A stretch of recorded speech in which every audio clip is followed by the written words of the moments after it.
Welcome back to Second and Short. It is Friday, December 8th, 2023. We've had a great week in the NFL. A lot of news coming out. A ton of signings in MLB. We've also got to talk about our top 5 second basemen. We've had Premier League matches throughout the week. And, of course, the final match day of the UCL group stage is coming up this week. And, Luke, happy to have you here with me. Where is he? Let's see. He's on screen. Where's he at? Oh, no. Yeah! Yes! One fucking SOTO, baby! Nobody's ready. At least postseason berth. In cash, we trust. In cash, we fucking trust. Released them. And we got Juan Soto coming to the York, the Liberty, the Pinstripes. I'm hyped up, Grayson. I couldn't be more pumped to do this episode with you. Oh, this is sad. You got. That's all right. You got one guy. Trent Grisham. Yeah. Alex Verdugo. You got one. Verdugo. Okay, Verdugo's a good move. Verdugo's a good move. I can give you all that one. Verdugo's a good pickup. Soto's a good pickup. My headset's falling apart. There's too much hype. My earpiece. Gotcha. Dude, these Astros have lasted me since like 2015. So shout out Astros. And shout out Juan Soto. Yeah. Because he's home. Yeah. I wouldn't say he's home. I last time I checked, he's not from New York. There's a lot of party pooping going on, and it's not from me. Whatever. Y'all can just be satisfied with wild card. Probably losing in the wild card. Better than last season. Yeah, I guess. Better than last season. We got Yamamoto. We're meeting with him. Okay, dude, it's over. Don't say we got Yamamoto. You're talking to him. Everybody is. You don't just meet the Steinbrenners and not play for the Yankees because they're going to kill your family. They're in Japan as well. That doesn't matter. People have got every single team that wants him has people in Japan right now talking to him.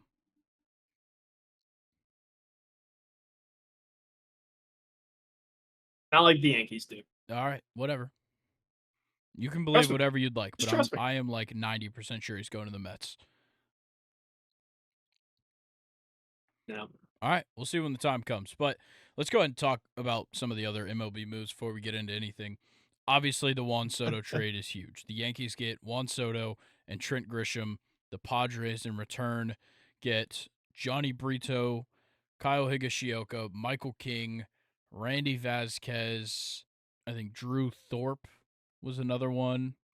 I think there's one more. Can't remember who it was. Shout out Higgy, though. Been in the organization since like 2009. I didn't even realize that until like a couple days ago. Yeah, he's been there quite a while. Yep. But yeah, look, it's a huge move. It was very fun to follow it along on Twitter because of winter meetings going on in Nashville right now. You have like all of the media members there. You have all of the team officials there, all the GMs, all of them are there at the winter meetings. So like you have like media officials like tweeting about when teams' front offices are going to get dinner. And, like, they're like, okay, well, a deal could be getting done. I saw, I think one of the guys was tweeting about how, like, he saw the Padres people talking to these people. And then he tweeted about the Padres going to get dinner and that a deal would be done by the end of dinner. And then I guess dinner was over and 11 p.m. or so comes around and Juan Soto's a Yankee. It's wild.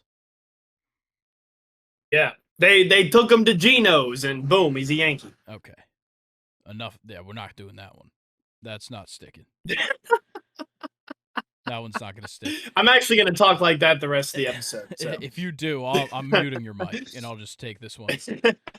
I got my Pedialyte. Dude, what a great day. How about, you know what? Uh, I know we're talking about MLB right now, but like I hope that every college student that listens is having a good time with their finals too. I'm growing the finals beard, trying to look as rough as possible. You know, match how it's been. It's been rough, and I hope it's going well for everybody else. Yeah, I'm just about wrapped up. But let's keep talking about Nice. baseball. Craig Kimbrell signed a 1-year deal with the Orioles. That one got overshadowed by the Oh Soto man, move. Love that pickup. that's a nasty pickup. That's a crazy Yeah. bullpen With that, too. but also that kind of tells me they're out for Josh Hader, so don't have to worry about that. That's another team out. But the biggest move that got overshadowed by Juan Soto is that Eduardo Rodriguez signed a 4-year deal with the D-backs. And that is a fantastic move. He has been so good, and he's just kind of been wasting away in Detroit the last couple of years. He was pretty good, pretty important for the Red Sox for years. Like, this is a great pitcher. To add that to this Diamondbacks rotation is huge. But yeah, major. And then, It's cool to see the teams, that made the World Series not just kind of lying down with the roster they have. Because, yeah, there definitely are some improvements to be made in that D backs team, despite them going to the World Series. And that's going to help them out tremendously. Big yeah, time. I definitely agree. But the one that came through this morning, Thursday morning, Jeimer Candelario, 3-year deal with the Reds. Once again, a pickup that I love. Colin actually predicted that move a couple of weeks ago on the podcast that he liked Jeimer Candelario to go to the Reds. I love it because, like, they have so much infield talent, and considering that Candelario can kind of move around a lot, he can just get in the lineup at multiple different positions and play them at a great, a high level. Yep. So that's going to be a fun one to watch as well. And then, like, the Braves picked up Angel Perdomo today. Not like a, needle mover or anything, but a solid pickup that I'm happy about.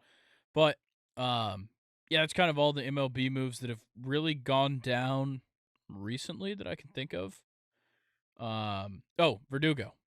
Duh. Yeah, Alex Verdugo was traded to the Yankees. Yeah. There's actually only him and one other Mexican player have played both for the Red Sox and the Yankees, and I can't remember the other guy's name, but there's only two of them in history. Interesting. Kind of interesting, yeah. Um, I just totally forgot that because the Jared Kelenic trade came out right after me and Colin got done recording on Sunday. So I forgot we didn't talk about that. We'll talk about that one too. Braves got Evan White, Jared Kelenic, and Marco Gonzalez from the Mariners for Jackson Kowar and Cole Phillips, I believe was the minor leaguer's name. Um, this was awesome. I'm so glad we got Kelenic in. He's going to be the left fielder 100% come opening day. Evan White is going to play in the minors, see what he can do. He's a first baseman, super good player. And then Marco Gonzalez, we already flipped for cash from the Pirates. So that one also makes sense to me. When I started looking at Marco's numbers and like realized how much of a drop off he's had the last couple of years, I assumed he got thrown in for the Mariners to save some money and for us to get money out of. So that one definitely made sense to me. Definitely some moves to be desired still for the Braves in this offseason, but I'm happy where we stand right now. There. All right. I'm Well, happier than you are. I'm sure you are at the moment. Just wait till they actually start playing baseball. We're gonna wait. We're gonna see. Okay. I just want to remind you of the recent history of the Yankees and how that's gone.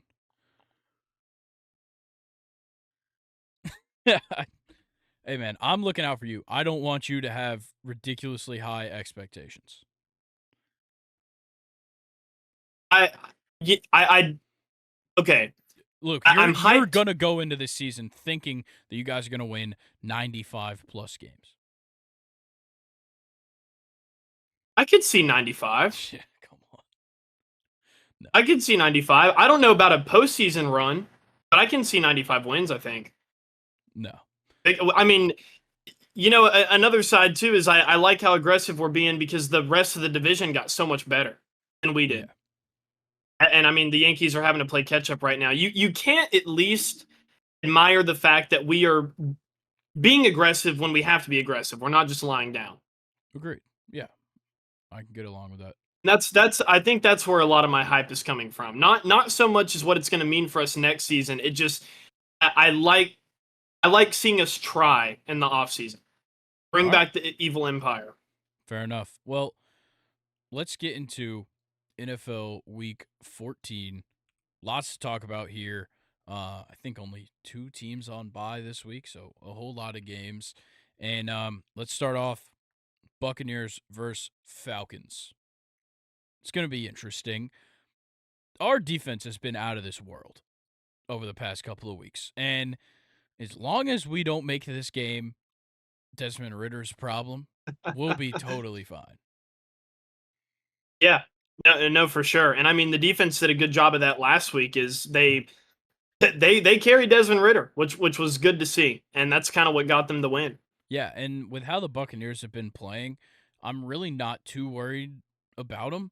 Like, they keep just like getting a one-off win and then losing a bunch of games.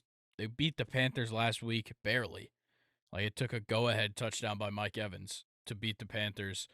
Uh, and now coming into this week, like, we saw how this game went the last time. It was close, of course. It's the Falcons, but I think when it comes down to it, the only thing that needs to change for us to be successful is just don't let Mike Evans just dominate your secondary. Like, that's what happened. AJ Terrell was in a mental torture chamber with Mike Evans all day and simply just cannot have that happen this week. No, and I mean the Falcons got guys now like Jesse Bates. I think he's on 2 picks and 2 picks in a row for him in back-to-back weeks. And honestly, with the way that Baker's been playing, I think with the Falcons defense and on top of how Baker's been playing, I think Jesse Bates could have 3 in a row this week. Yeah, he's tied for third, I believe, or just third himself in interceptions this year with 5 interceptions. I don't. It's honestly egregious the fact that like nobody is talking about how good of a season Jesse Bates is having with Yeah, Atlanta, I agree. and he's been absolutely fantastic. Literally one of the best offseason moves in all of the NFL, in my opinion. No one's talking about it. I definitely agree. Let's get into our score predictions though for this one. I'm gonna assume it stays pretty low, uh, but I think we'll give up a touchdown, maybe 2. I think we win this one 17-10. I'm gonna go 17-14 Atlanta. Okay. Our next game though, Lions Bears. I love this matchup. After what we saw from this matchup earlier in the year, we saw one of Jared Goff's Yep. worst games of the season. The Bears had this one. The Lions crawl back in. They just played better football in the second half. But I think we're going to see something pretty similar this time around. This time it's in Chicago, and for the Lions, it's just going to come down to can they run the ball efficiently like they did against the Bears? Because I think between Jahmyr Gibbs and David Montgomery, both of them were over like 4.5 yards per carry. I think David Montgomery possibly in the 5s or 6s on yards per carry. And then Jesus. when it came down to that second half, after Goff had thrown all the picks, it was all consistent passing for short yardage. That's just a good way to move up the field. You don't have to have the big plays. You don't need, these super tight windows over the middle.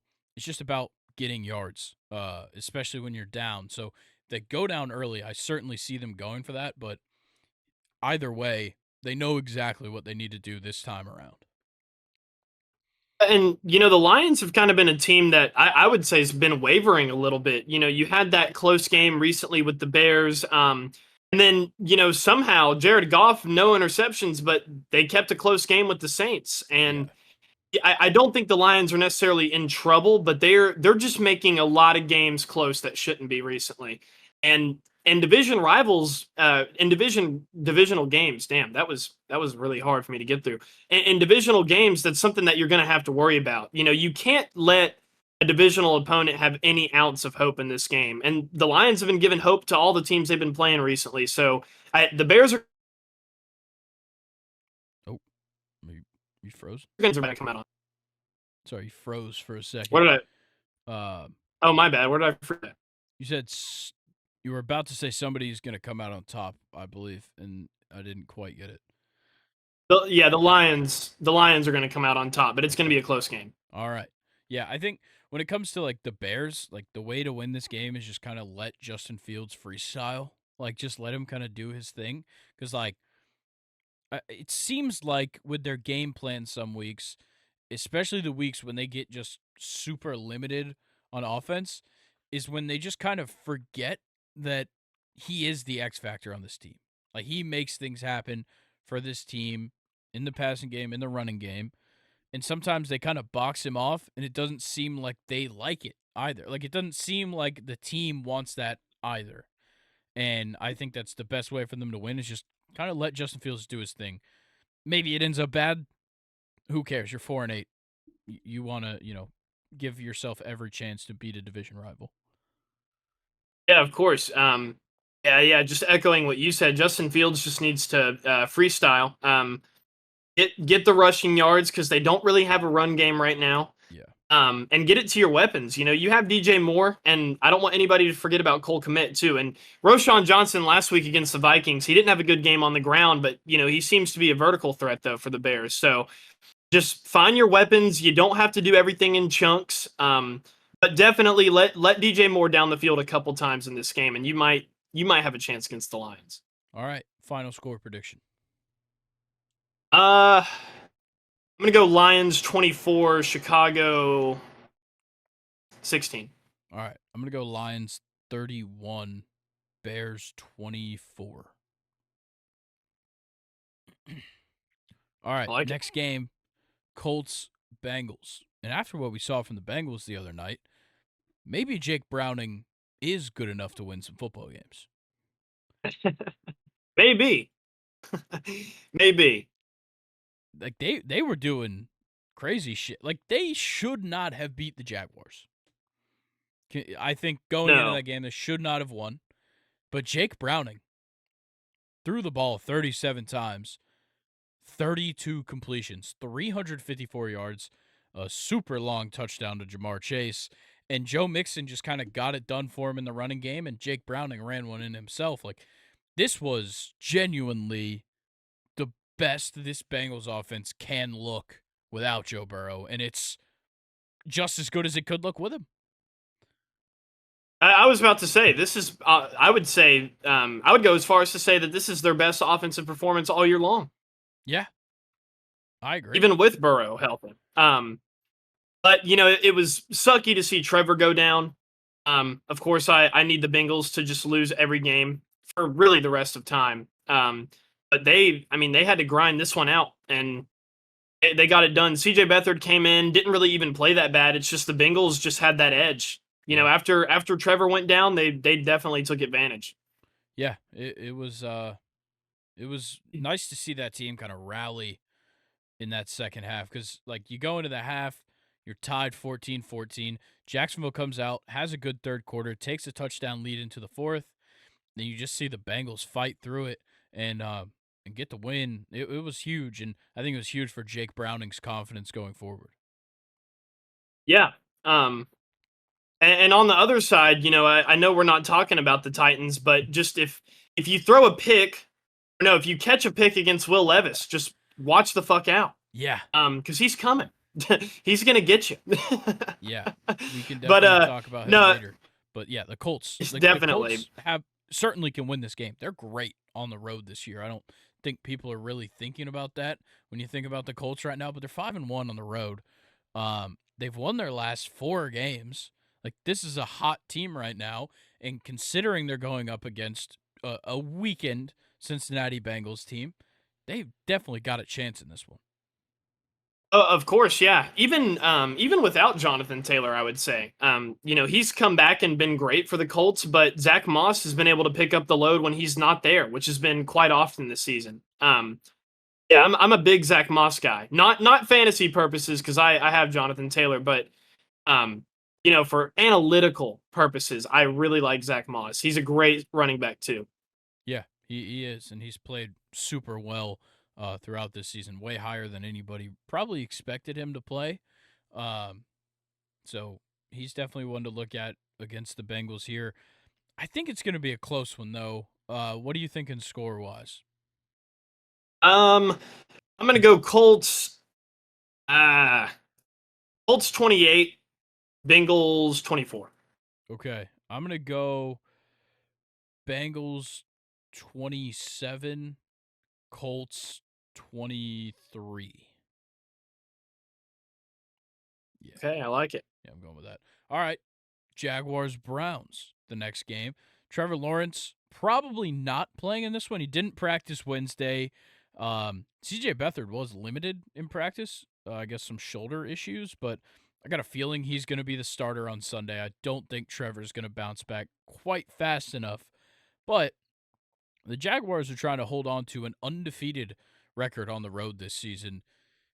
In Cleveland is not going to be easy. Cleveland 5-1 at home, regardless of all of these injuries that have happened this season.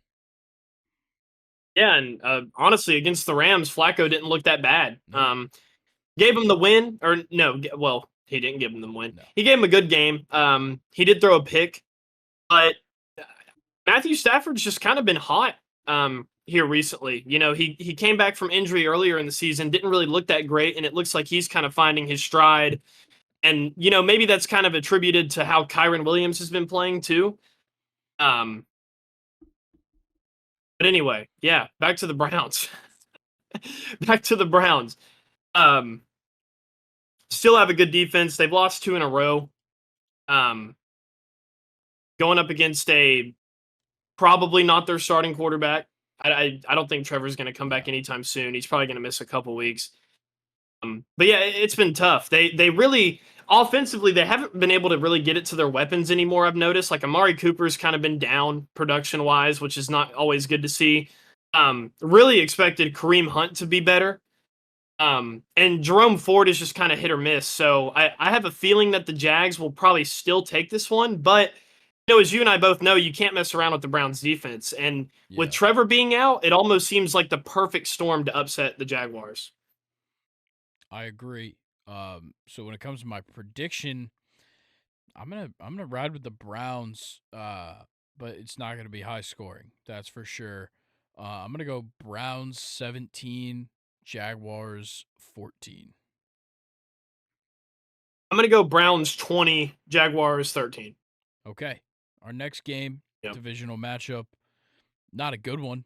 Panthers Saints. My only note for this one, gross is the only thing I wrote down for this one. Just gross. I hate this Yeah, matchup so much.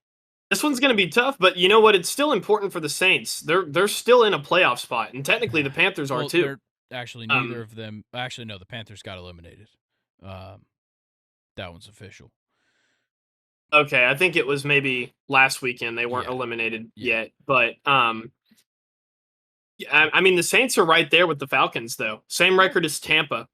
I mean it's still wide open between those 3 teams. Probably Atlanta's the better one, but you know this is a very important divisional game for the Saints though. Definitely. And look, it's not gonna be hard to win. Like the Panthers are 1-11. They're 0-7 on the road.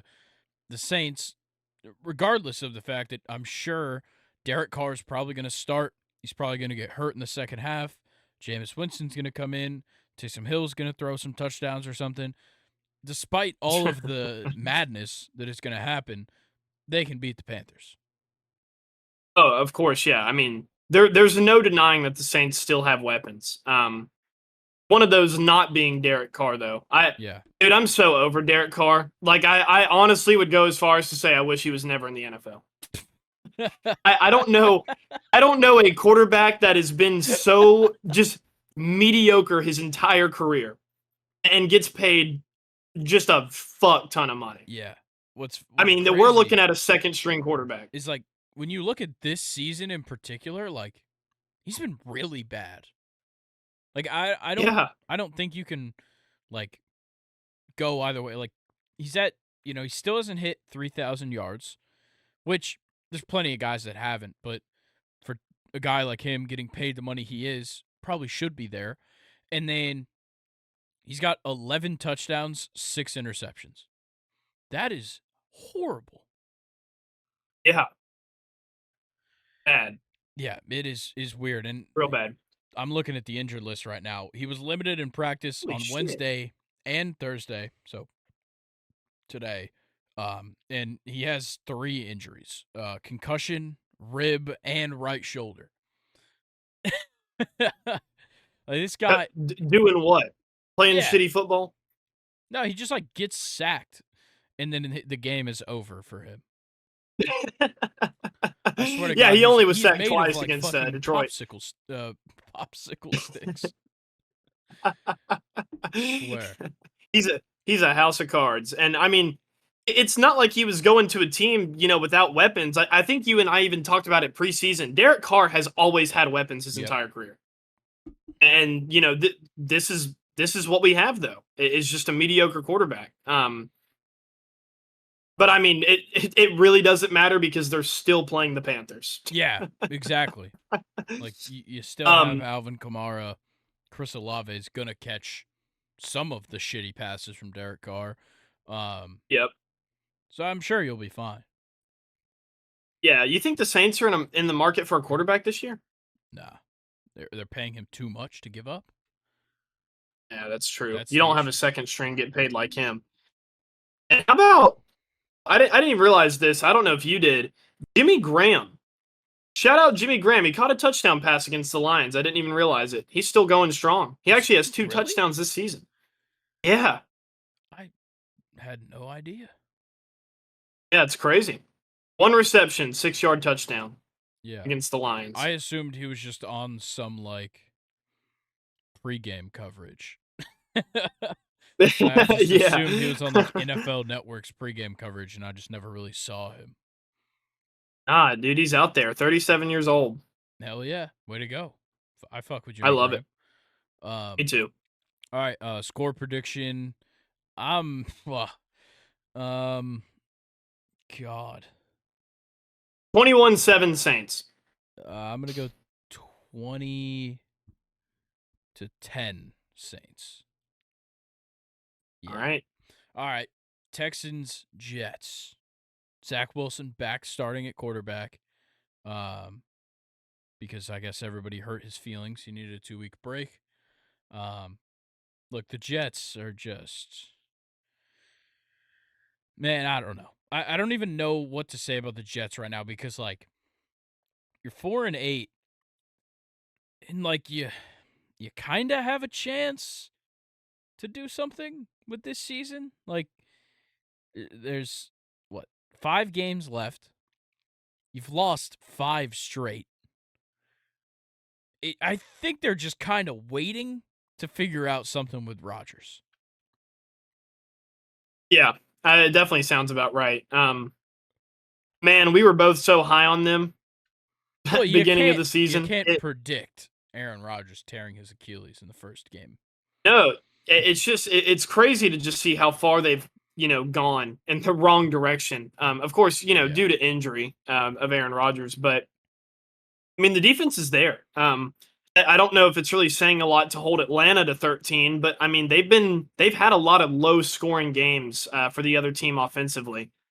Um, it's weird because like all their games just seem like a grind. Yeah. Like they're not moving the ball, but the other team's not moving the ball. And sometimes that's going to get you wins. And maybe who knows, Grayson, if they hang on long enough for Rodgers to come back.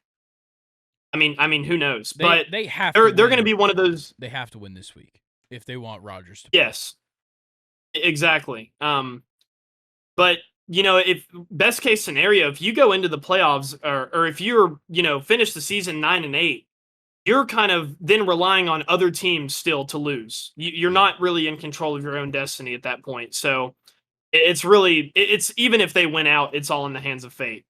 Yeah, because they So almost are eliminated from winning the division. The Dolphins just need to win this week. That'll eliminate the Jets from winning the division. So I don't know, man. We'll see. Like with the Jets, it's so hard to tell because like Zach Wilson could come out and play like he did, like against the Chiefs or against the Eagles, or like he played well, and Yeah. He could also come out and throw 3 picks.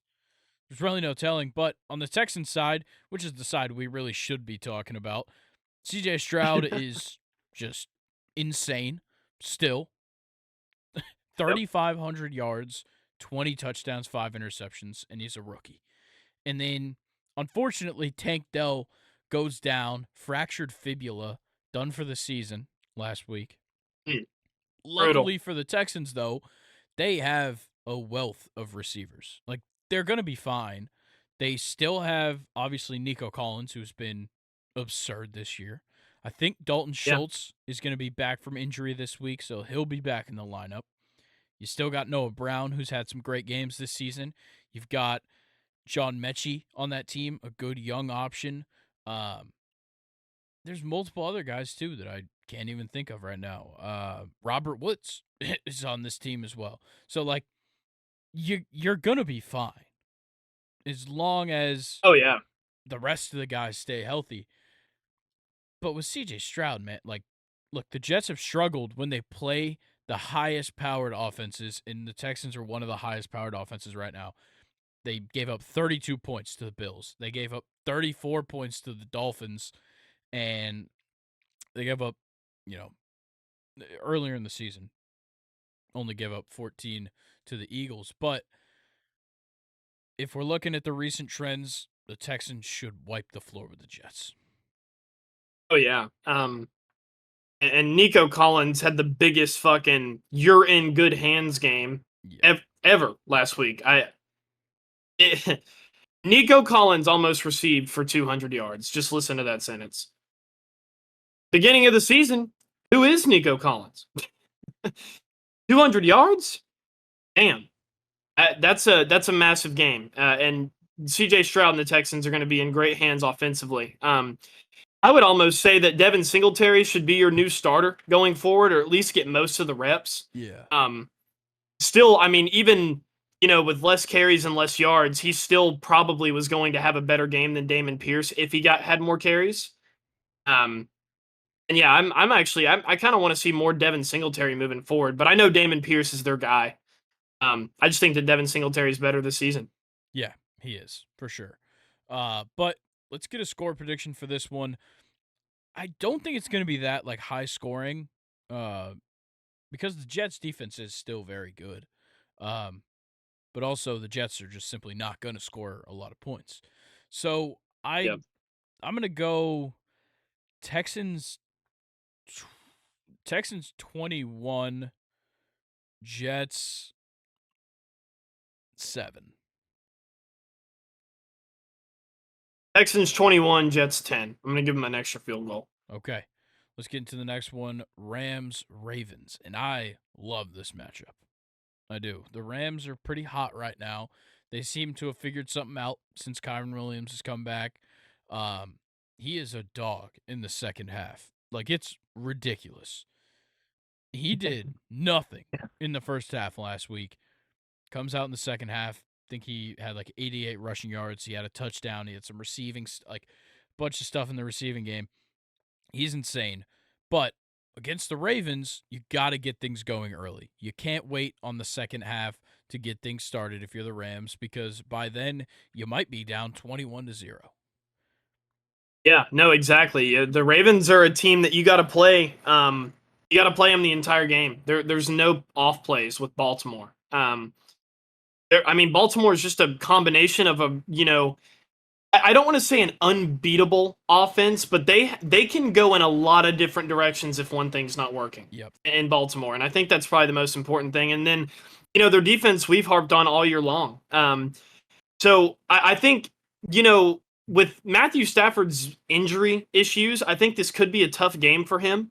He's going to have to be durable when you play against AFC North teams. But on the other hand, if Kyron Williams is cooking, that's going to open up the pass game for Matthew Stafford. So I like your point of, this could be a sneakily good game because the Rams are hot now that Kyron Williams is back. And it's taken so much pressure off of off of Matthew Stafford. And yeah, if they play their cards right, the Rams can be in this game in the fourth quarter. Yeah, they definitely can.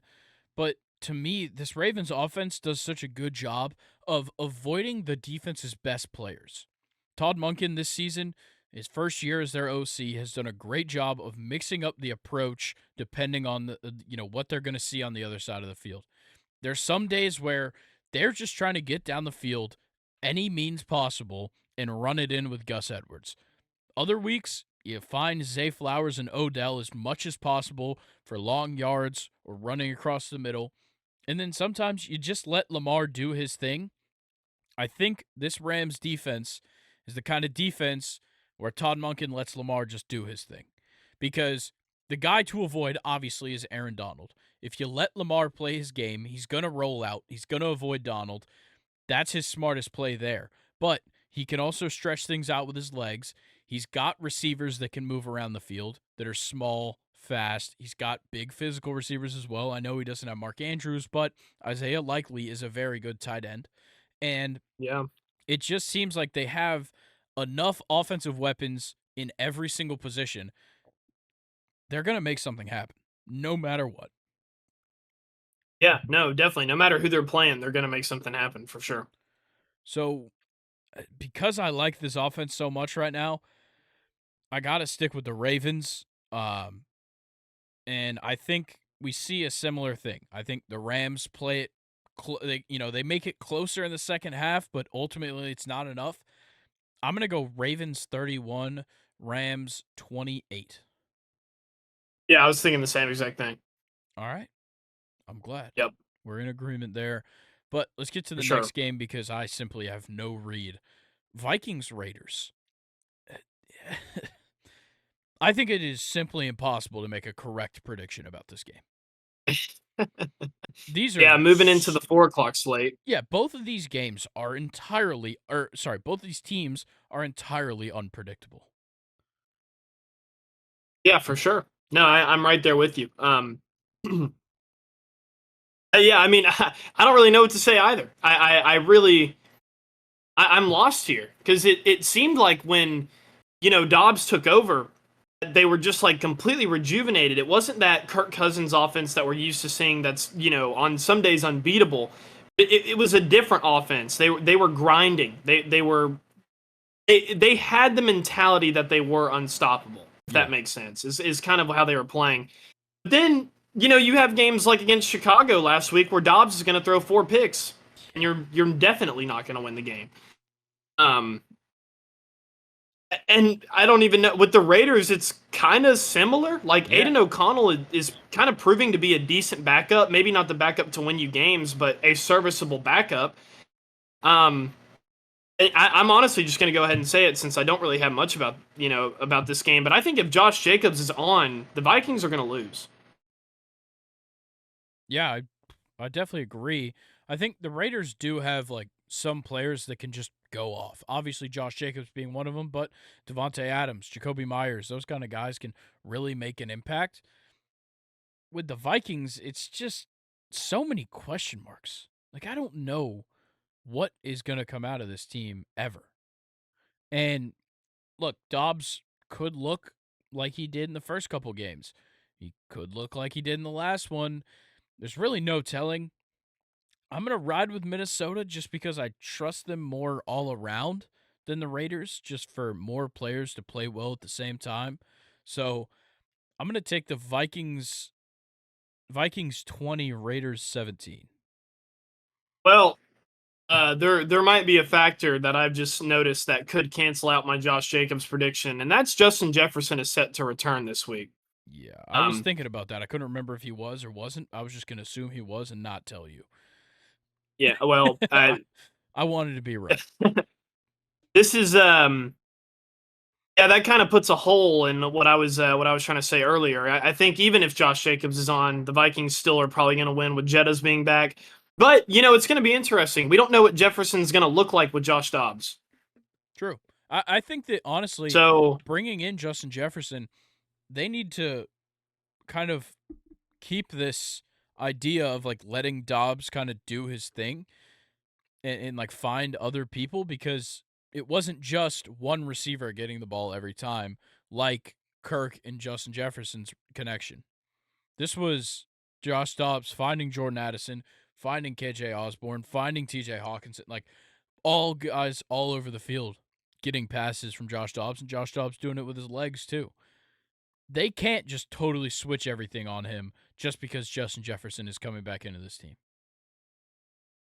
No, you're definitely right, but Justin Jefferson is the kind of guy that, he definitely needs more of the targets. Of And course.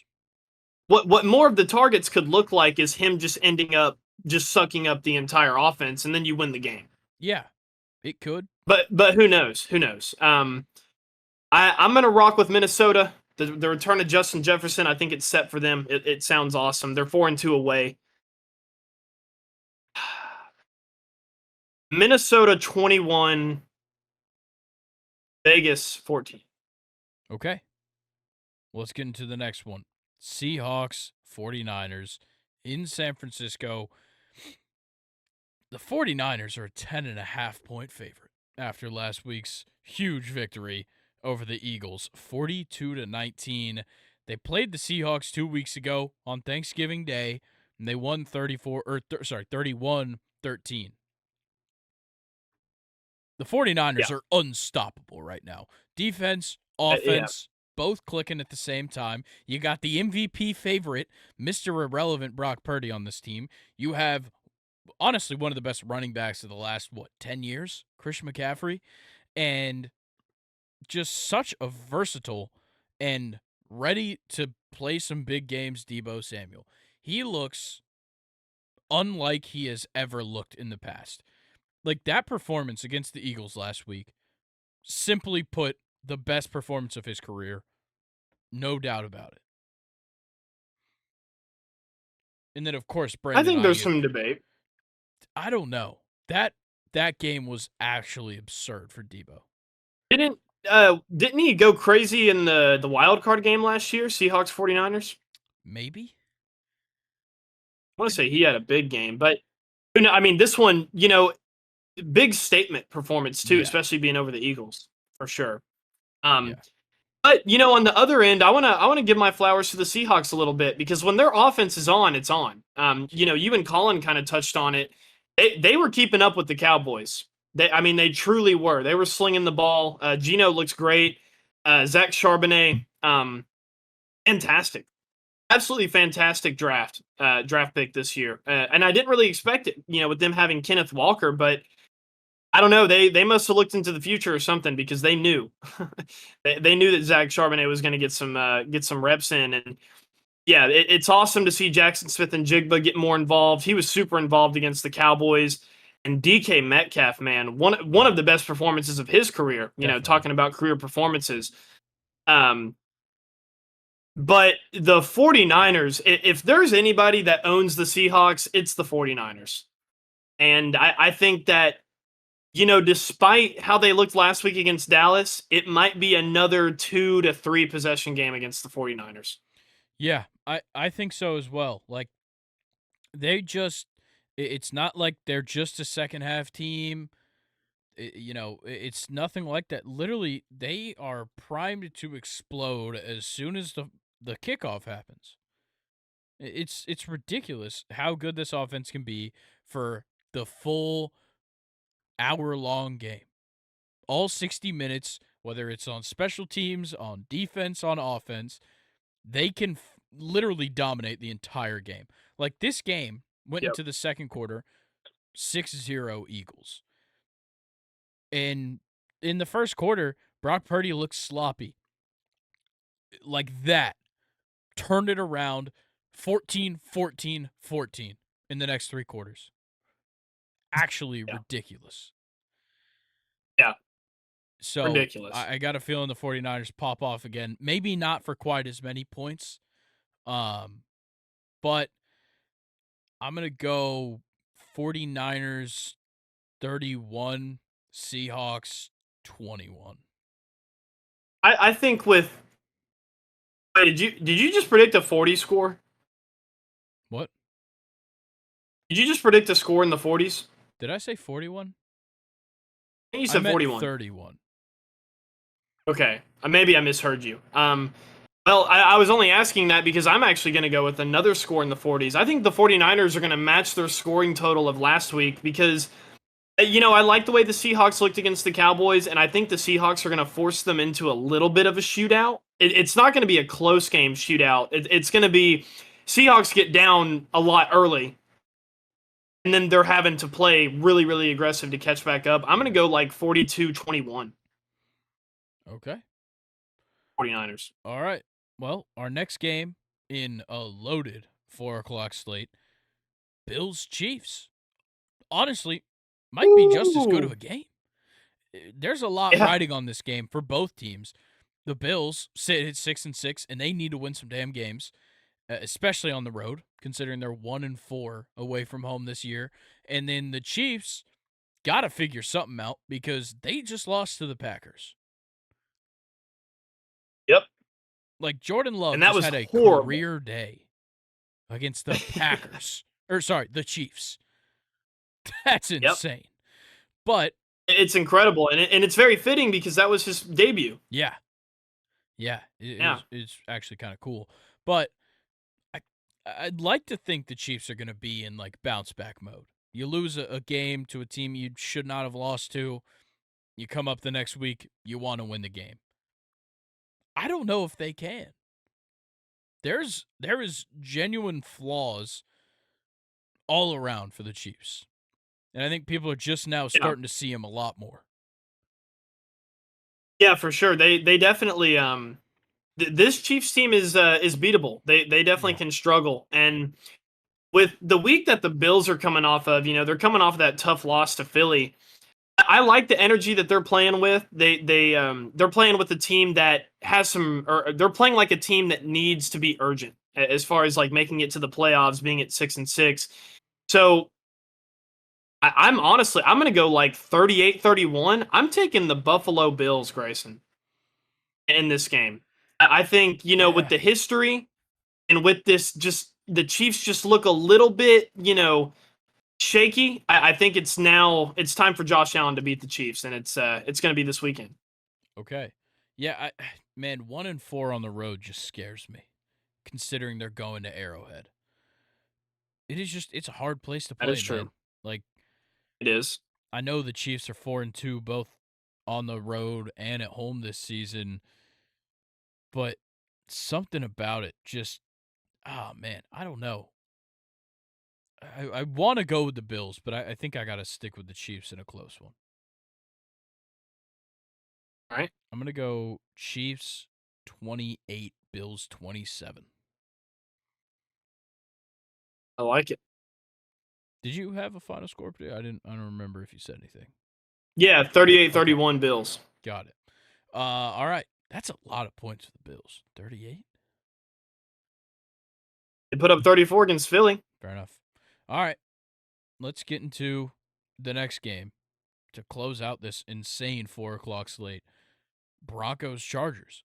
Also a good matchup. The Chargers Yeah. suck. Is that, can I say that and not get scolded? The Chargers suck? No, Okay, they cool. suck. Yeah, okay. They, let's be honest. This should be 4 straight losses. They scored 6 points and won a football game last week. I'm not going to say their defense played well because the Patriots' offense is abysmal. So I don't even think that should count as a shutout, anything. The Chargers shouldn't even be allowed to put that in the win column. They can, and it puts them at 5-7. They're coming up against a Broncos team that has been very good. It was a hard game last week, but they were coming off of a 5-game win streak. They lose in a close one to the Texans. This is the game to win for the Broncos. Put them at above 500. It will be huge if they can win this game, and I think they can. I just don't trust the Chargers' offense to be efficient, and I don't trust their defense to get the right stops that they need to win a game. Yeah, I mean, look, for Denver, if Russ doesn't throw 3 picks, you might have a different game. Oh, yeah. Honestly. And I mean, what is Russell Wilson doing? Still rushing for 10 carries, 44 yards, and a touchdown. Dude, I mean, absolutely amazing. they love the read option right now with Russ. Yeah, and I like it too. And it's honestly like, as much as I hate Russell Wilson, it still cleanses my childhood to see him, still be able to play well. Yeah. And I mean, this Broncos team, I really don't think that Texans loss does anything to their mindset. They're going to come out as hungry as they were in that 5-game win streak against the Chargers, because I mean, the Chargers are a beatable team. If you're only going to put up 6 points against the Patriots, boy, I mean, you're in for a treat with Denver's defense. And, the Patriots defense is still good. A lot of people forget about that. There's still some guys on that defense, but come on, man. I mean, that team is in shambles. You can't put up more than 6? Don't even score a touchdown? Eckler, 14 carries for 18 yards? Oh, man. Eckler's dumb, dude. If he wanted to get paid, he should have just sat out the whole season. Gotta go with this year. I honestly literally went from loving Austin Eckler to him just being like a player that annoys me. Yeah. I hate watching him play. But, with that being said, I think Denver's going to come out strong. They love spreading the ball around since they don't really have good receivers, and I think that's a great idea. I like Cortland Sutton, but I wouldn't really necessarily say that he's good. Yeah, the Chargers are just going to get slapped here. I'm going to go like 27-13. Okay. I'm going to go Broncos 24, Chargers 12. I like it. All right. This is the game. Sunday Night Football right here. Ooh. This is the one. Eagles, Cowboys. Prime time. 10-2. Cowboys 9-3. Trying to make my preseason prediction come true. Trying so hard. Oh, dude. Y'all have no idea. Look, I just took all my finals. My dad's a Cowboys fan. I grew up watching Sunday Night Football, Cowboys all the time with my dad. And even as a Steelers fan, I just can't bring myself to dislike the Cowboys. I'm just happy I get to watch this game with my dad. That's my main take. This is going to be an awesome game. My dad and I are going to have a great time. And who knows? I mean, a part of me wants to say that Philly almost kind of owns Dallas, but Dallas is undefeated at home. And Philly's 5-1 away. This is just two titans clashing right here. And honestly, any of these teams could still win the division. So it's still big for the Cowboys to go out and try to win this game. And I just can't be more excited for it. I am so fucking excited for this game. I definitely am as well. It is going to be one hell of a game. We'll be recording during the game, just so you're aware. No, I'm watching it with my dad. Well, maybe you'll just have to skip. You can skip the podcast if you'd like. No, I'm not going to skip. No, I'm kidding. You really mid-episode? You can skip the podcast. Colin's already skipping, so anybody else can skip if they'd like. Fucking Colin. This guy's going to play a fucking disc golf tournament at night. Bro, fuck if I care. Disc golf at nighttime? Yeah, it's a glow round, I believe. I'm not getting into it. Well, listen, Colin, you're in the public eye now, so no more punching trees, all right? You're going to piss off the green people. Like the Green Party? Is that? Yeah, the Green Party. Okay. Could be that. Was it you that punched a tree, or was that Colin? It was me. Got a fucked up knuckle. Damn it. All right, Colin, I'm sorry. You're off the hook. Grayson, don't punch trees anymore. Nah, I can do whatever the fuck I want. Yeah, look, this game is going to be awesome. I have nothing else to say. I don't need to do a deep dive into the players or the teams. It's going to be an awesome game. I'm going with the Cowboys. The Cowboys are ridiculous at home. Dak is ridiculous at home. So, give me the Cowboys 28, Eagles 24. Could you see a blowout either way for one of these teams in this game? There's a chance by either team, honestly. I don't not only do I not see it happening, I don't want it to happen. Yeah, I don't want it to happen either. I'm going to go fuck it. I'm going Dallas. I'm going to go 34-28 Dallas over Philly. Okay. Well, we've got 2 Monday night games this week. Titans Dolphins, which is a fucking stinker, and Packers Giants as well. Let's talk about Titans Dolphins. The Dolphins are going to wipe the floor with the Titans. Yeah, this is going to be a bad game. What else is there to say? We can, how's Tyreek Hill going to do? Okay, we all know what's going to fucking happen. Yeah. Okay, Tyreek Hill's going to at least like 80 yards and a touchdown, at least. Like Tennessee's got nobody to guard him. I don't think Tennessee has anybody. They're not going to be prepared for this air raid. Is what I'm trying to say. I think the Dolphins are going to get up. They're going to score quick, and it's going to be bad fast in this game. I agree. I think the Dolphins are going to beat the brakes off of them. Look, the Titans are just simply not good. They don't win on the road at all. They're 0-6 on the road. The Dolphins literally haven't lost at home, and they're going to beat the brakes off of the Titans, especially if Will Levis is throwing picks and chasing them down. Like, okay, first of all, I respect it. I respect him doing that. You don't see it a lot. That was a crazy play. You don't see it a lot where a guy throws a pick, like throws a ball up in the air and chases it to go stop the guy from running it back. Cool. It shouldn't be a problem that you have. You shouldn't have to go do that. Exactly. I wanted to highlight something, though, that I think could play in Tennessee's favor, and they haven't been able to do this all year long. Like, I mean, there's only a one-game sample size. Well, I guess technically the sample size would be the full season, but they've only done this one game. Derrick Henry, 21 carries, 102 yards, 2 touchdowns. This is last week against the Colts. And then Tajay Spears, 16 carries for 75 yards. If you can do that and Will Levis can throw more than one touchdown and be a little bit more accurate, you may have yourself a game. And you also got to protect him, too, because he did get sacked 6 times last week. But is that going to happen? Probably not.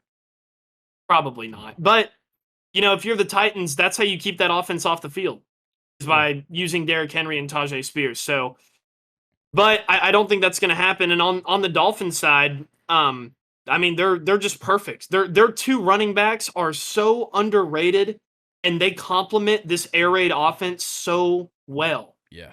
So well. And, to speak to the air raid offense, both of them are receiving threats as well.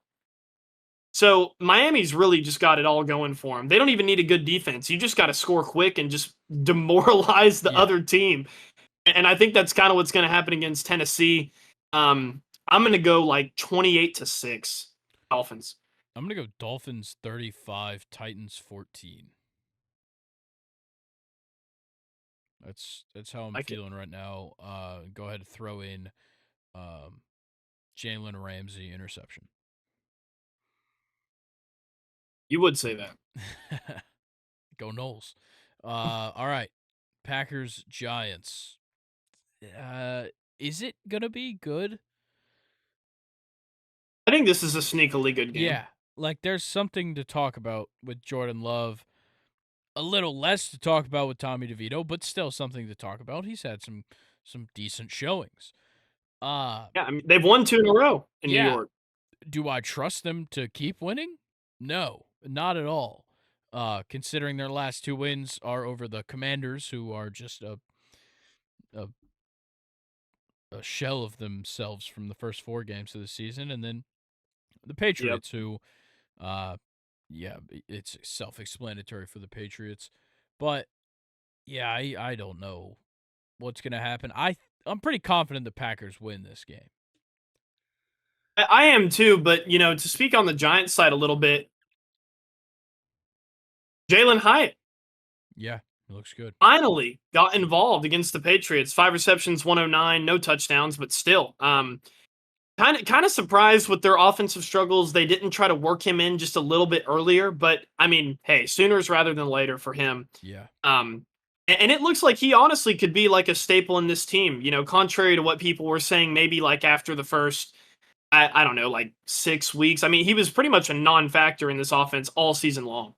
And it's awesome to see him play well because he was a highly touted rookie, and especially against the Patriots, this offense really needed him. He was probably the best player on the Yeah. team, Yeah, he I probably would say. was. Score prediction for Packers Giants. What are you thinking? Uh,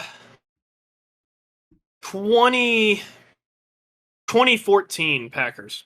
Okay, I'm gonna go 24-6 Packers. I think this All is going right. to be a down week for the Giants. Reminder, if you have a Cardinal or a Commander on your fantasy team, you should probably go pick somebody up because they're on a bye. I was really hoping you wouldn't catch that Logan Thomas was on a bye since we're playing each other, but you seem to I have did. replaced him. 11-2 Unfortunately. doesn't forget about that. Whatever. It's that. Well, actually, I did one time. I fucked up with Monroe one Yeah. week. I will say. Yeah. Still won. All right. Well, that's NFL Week 14. Anything else to talk about before we get into our top 5 second baseman? Oh, I guess we could talk Thursday about night Thursday night football. football. Yeah, forgot about that. Oh, It's a pretty forgettable matchup. I don't think you can I blame don't me. want to fucking talk about this game. Okay. Mitch Trubisky Oh man. versus Bailey Zappi. Matchup of a century. TJ Watt versus Bill Belichick, according to the Thursday Night Football graphic last week on the game. Yeah, this sucks. The line I think is under 30. I'm pretty sure. That's not good. Yeah, over under 30 and a half to match Jaguars Browns as well. They're tied as the Under. lowest lines of the week. Yeah, Patriots Steelers easy under 30 and a half. I don't think you could do anything else. Maybe like Najee has a good game, maybe Zeke has a good game. That's it. That's all. I'm still fuming after that Cardinals game. That was brutal. Yeah. Shout out James Conner. But that game was brutal. Fuck George Pickens for not scoring a touchdown. Lost me a lot of money. Dude, he's not going to re-sign with the Steelers. No, there's a 0% he's chance. not coming back. Yeah, no, I hated our performance last week. It was absolute dog shit. Kenny's out for a couple weeks, and we're down to Money Mitch. I honestly wish it was Mason Rudolph. It is Christmas season.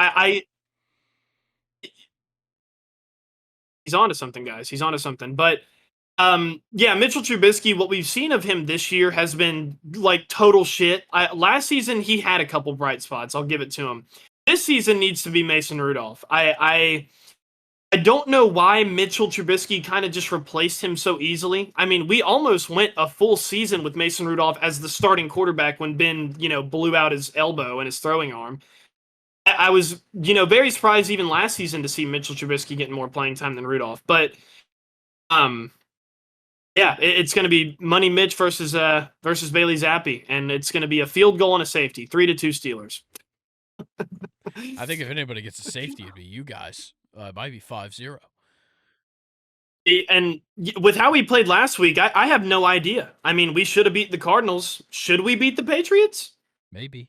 Who knows? I'm challenging my team right now. I am challenging my team. I think it's going to be 10-7. Steelers. Who? Steelers. Okay. I'm going to go 13-3 Steelers. Okay. Yep. Yeah, that was interesting. Let's get into the MLB list, though. Top 5 I'm second excited basemen about this. in 2023. Let's do it. I fixed the stipulation. It's no longer 83 games. It's 81 games. Still no Mookie Betts. In case anybody wanted to try that, anybody being you, because I knew the rule as well. Yeah, no Mookie Betts. Only played 70 games at second base. And they weren't even full games. Doesn't even really count. So, must play 81 games at second base. Who's number 5? I got Ha-Sung Kim. Okay. Of the Padres at number 5. NL Gold Glove for utility players, impressive. 110 OPS plus, also impressive. 40 extra base hits and 38 steals. He was just a weapon defensively and offensively for this Padres team. And honestly, with the if you just look at the Padres roster, if I told you that Ha-Seong Kim was going to be probably the best player on maybe even both sides of the baseball for them, Yeah. would you have believed me? Absolutely not. But yeah, shout out Ha-Seong Kim. He's my number 5. All right. My number 5 is Bryson Stott of the Philadelphia Phillies.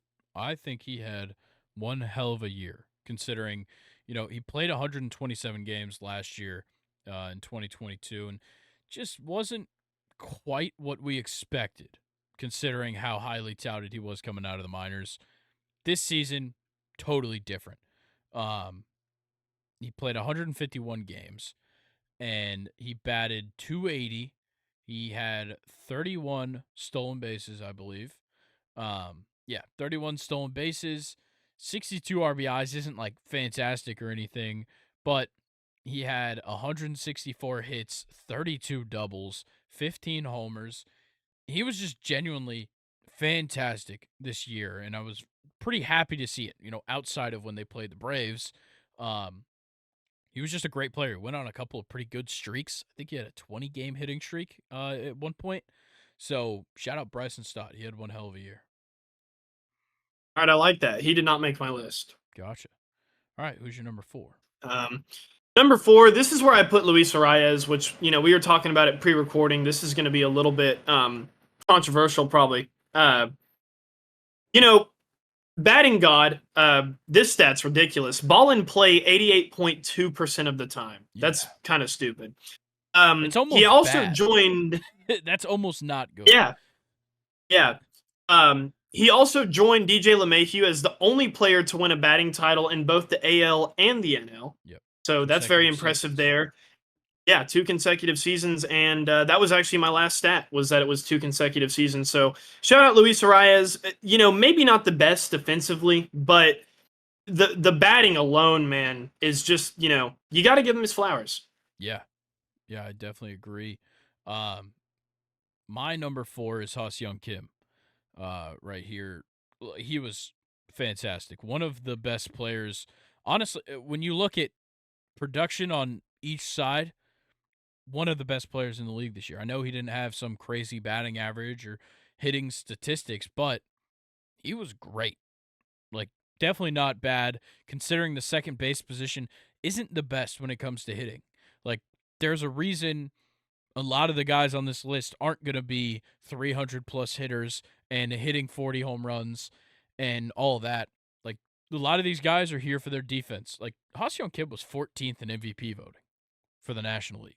I know that sounds stupid because 14th is so far down the list. That's a big deal. Like, that's a game changer. And he had votes. Exactly. And like, he won a Gold Glove. and he was great. Like, I could have put Nico Horner here because he played great defense, but I think Ha-Seong Kim's ability to play all over the field, but pretty much stick at second base for the most part, made him so valuable this season for them. All right, and then yeah, I like that. My number 3 is a very short take. Jose Altuve. The only thing that I wrote down for him was the postseason and end of regular season was just some of the best baseball I've ever seen. Fair enough. I mean, you want to talk about putting a team on your back as, one of the leaders, as one of the legends of that team. And I love the way that he stepped up. And I mean, why would you think of anything else to happen, honestly? Yeah, and Jose Altuve, I know we're just talking about 2023, but he's always been there. He is a extremely consistent, just all-star caliber player. He's amazing. Yeah. So he made my number 3 on this list. He's great. Didn't make my list at all. But this guy you already brought up, Luis Arias. Maybe 3 is too high. Maybe he should be 4. I don't know. I think he was 3. Just look, it's almost impossible to bat 354 in the MLB nowadays. And like how you were talking about balls in play, a shitload, and the fact that he was a Silver Slugger. He was 8th in NL MVP. He was an All-Star this season. The guy went into the All-Star game batting about 400. That's insane. I think Yeah. one other person has done that before. It was Ted Williams. Like that's the kind of company he was with halfway through the season. Second half of the season, fell off a cliff, like bad. But you get 200 hits in one season. I'm I'm gonna give you some respect, and he gets in at 3 on my list. I like that. And then I assume we're gonna have the same 1 and 2. Yeah, But my number 2 is Ozzy Albies.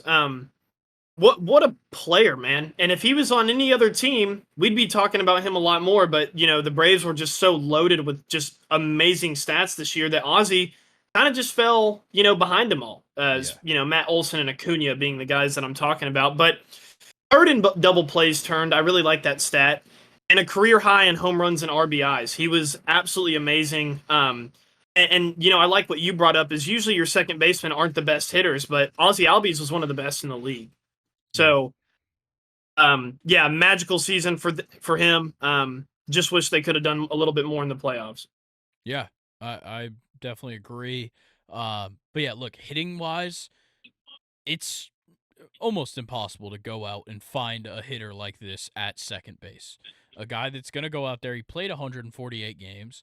He hit, he had 167 hits, 109 RBIs, 33 homers. You don't see a lot at second base.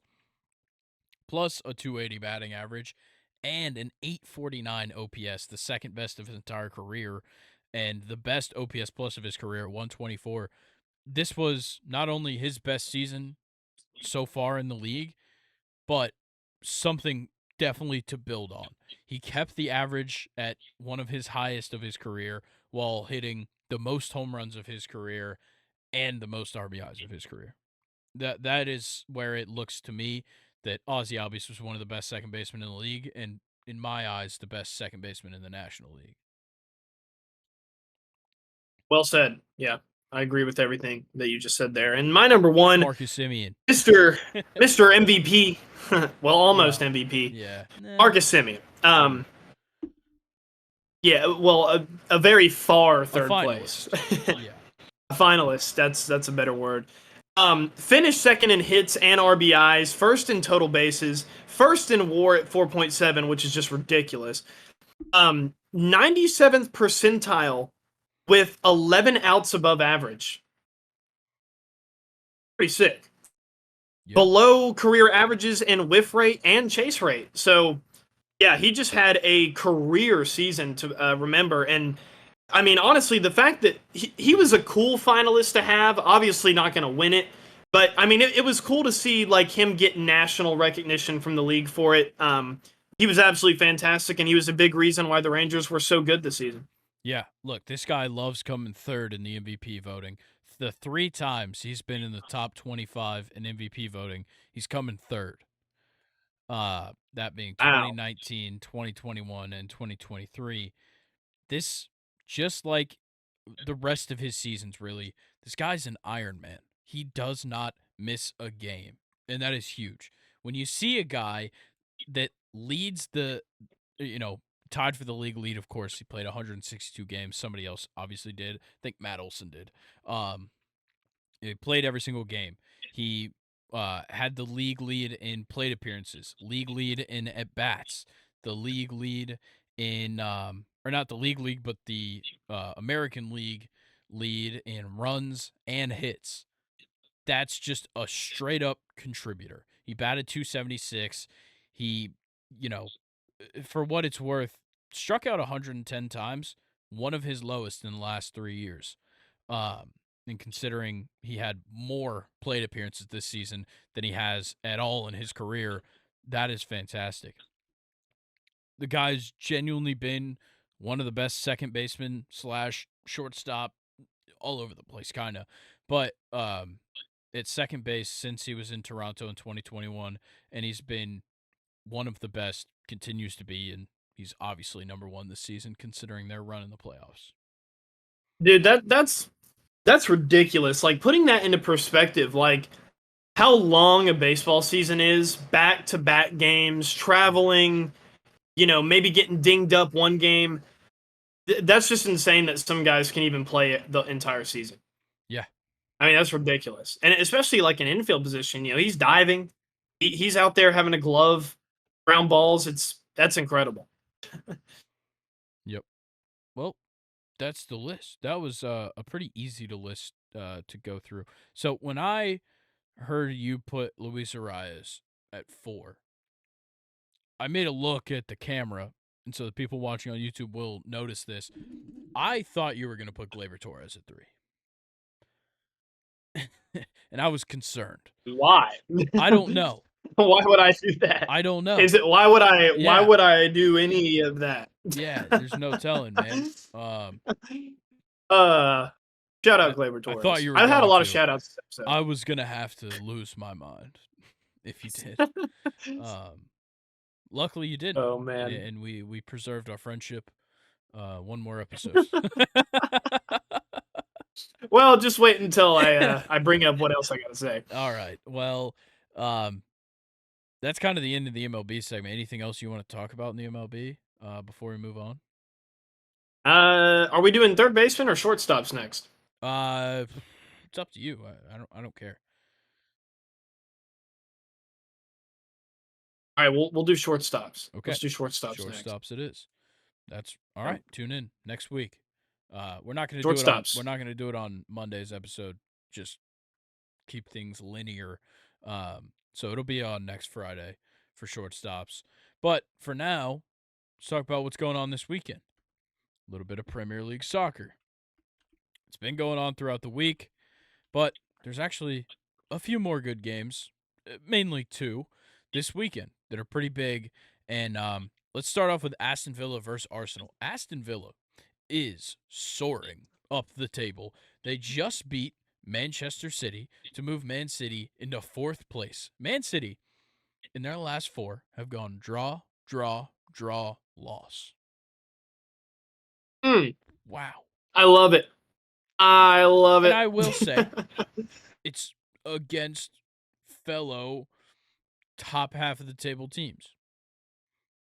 So I guess you could give them the leeway there. But they should be winning. For sure. Oh, yeah. 100%. And now Villa finds themselves 2 points ahead of Man City in 3rd place. Yeah, holding Manchester City to a nil result. Yeah.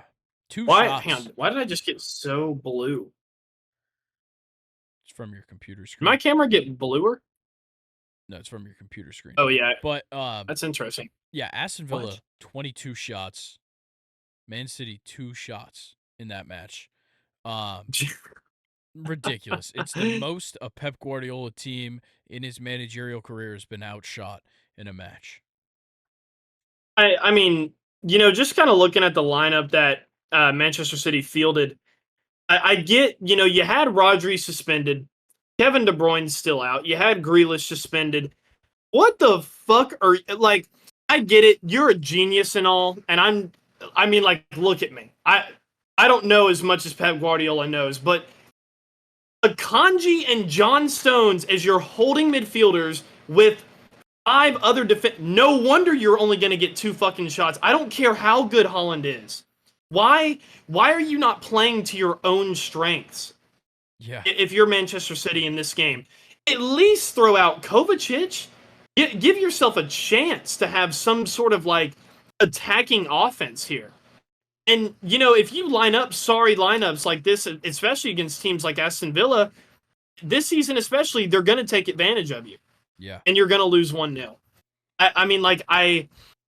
This lineup just seriously baffles me. Yeah. I'm really confused. I don't know why Rico Lewis just stays in this lineup right now. That's another one, too. I don't get it. He simply has not been good. He's not good enough yet to be starting for this team, and there's better options sitting on the bench at all times. Yeah. Oh, yeah, 100%. And, I can't even imagine what half these guys, especially Calvin Phillips, thinks with Rodri out of the lineup right now, injured. How the fuck is he not starting? How is Calvin Phillips not starting? Yeah, I don't know. It makes no sense to me. Um, yeah, like they have to play 10 times more attacking minded when they field something like this, and it just ends up creating this divide in the midfield that just allowed Aston Villa to just continue creating chances out of the midfield. Yeah, you can have 5 defenders. That's all good. They're all going to play back, and it forces your midfield to play up to create attacking opportunities. And so Rico Lewis, Julian Alvarez are naturally going to go up the field. Obviously, Holland's at the front. Foden and Silva are sitting here trying to feed Holland as much as they can. But you're simply screwing yourself over if John Stones and Manuel Akanji are the guys feeding the balls into the midfield. Yeah. It makes no sense. I And I mean, know John Stones exactly. played defensive midfield last week. Great. Or not last week, last year.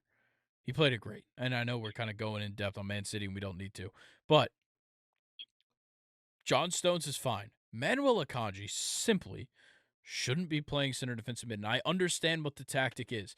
He is essentially Akanji is the third center back in a five back formation. Vardiol plays left wing back. Walker plays right wing back. Stones moves more central and can replace Walker. I know you can't see my hands, but Stones moves from here to here, and that allows Walker to go up here. And I know it's backwards on the camera. Whatever. You get what I'm saying. Walker moves up the field. Stones drops back into his position. I get how the tactic works, but you're fucking over your attack when you do it. Yep.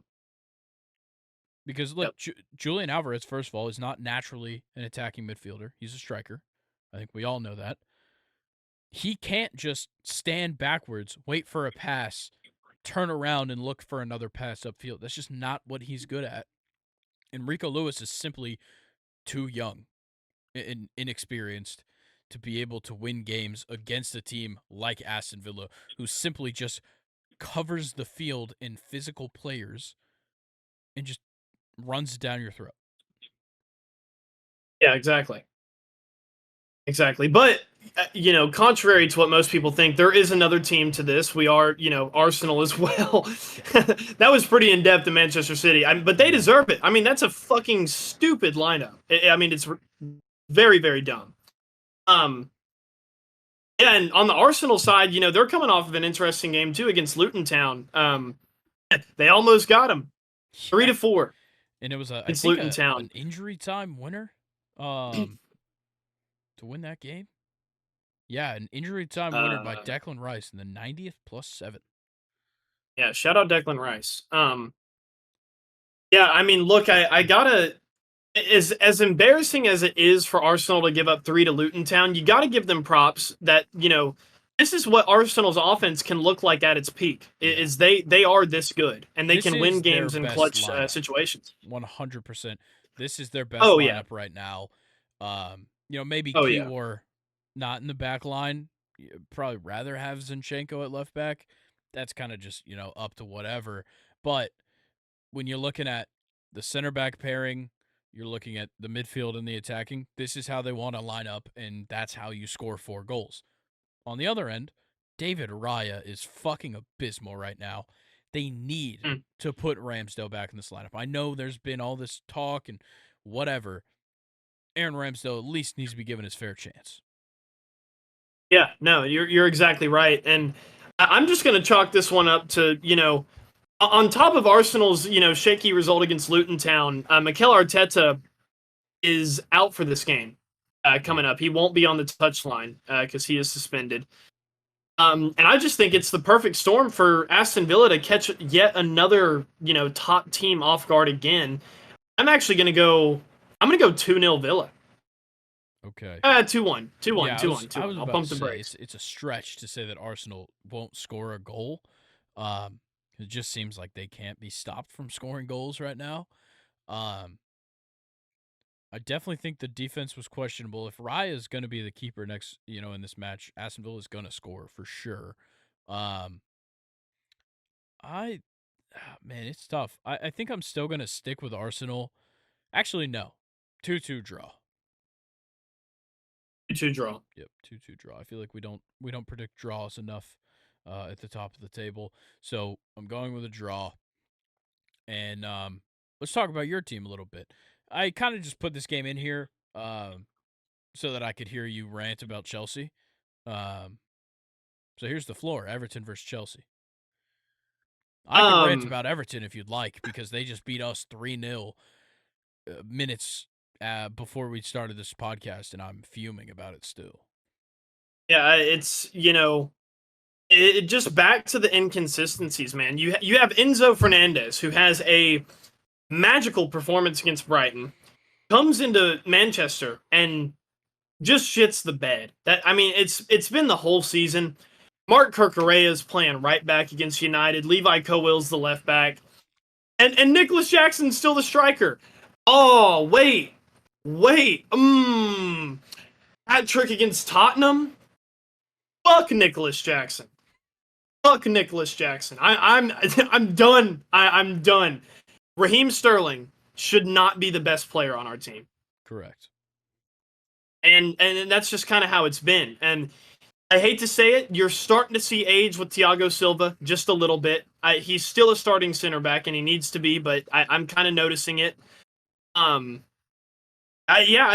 it's. I don't think Chelsea suck. In everything that I said, I don't think Chelsea suck. It's just we just sometimes can't have a good game. Yeah. And I know that kind of sounds funny, but yeah, there's no reason that Raheem Sterling and Cole Palmer should be our two best attacking players. I mean, we spent 80 million on Mykhailo Mudryk to just sprint fast. You got an assist? That's really it. Did get an assist. I'm not, completely writing him off. Chelsea needs something now, and Mykhailo Mudryk is not now. Correct. I think he needs to If be that sent makes out on sense. loan. Personally. Yeah, loan would be good. And then my last bit is just Nicholas Jackson absolutely has to be replaced. And that was a little bit aggressive how I went after him a couple seconds ago. He just doesn't need to be our striker. I like him and I like his game. He just can't finish. Yeah, I think at the moment, go out, get somebody experienced that can simply just score goals. Nicholas Jackson, I think, is a work in progress. I think he's the kind of guy that should be coming off the bench in the 77th minute rather than Armando Broja, and can bring life into this squad, can go up against tired defenders in the back line, use his pace, use his ability to score goals late in a game. He can play that role. He can't play 90 minutes. It just simply doesn't work. He can't play 90 minutes, and he can't play well for 60. Yeah, It's exactly. crazy. And then with the Armando Broja should be our striker yeah, I agree. going forward. And like, why did Reece James not start this game? I don't know. That I one have that no was idea. weird to me. Um, I know he's been getting pretty banged up even since he returned from injury. How are you feeling about the defense right now? It seems to be in a weird spot. And like fucking Levi Colwill was captaining this squad at 20 against Manchester United. What's the deal with No, that? just give it to Thiago Silva. I don't get There couldn't why be a he's more not the obvious captain. player. I don't get it. I don't know either, man. You know what? I do truly get Conor Gallagher being our captain, and I Yeah. like him as our captain. But if he's not gonna play, it's Thiago Silva Yeah. 100% of the time. Maybe it honestly could be at his request. It honestly, I would even go as far as to say it could be an English thing. Yeah.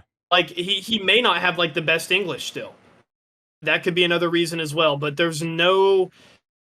I respect it, Chelsea giving it to a young guy, an academy player, but not Levi Colwill. I mean, if it's not Thiago Silva, give it to Raheem Sterling. Yeah, maybe. Yeah.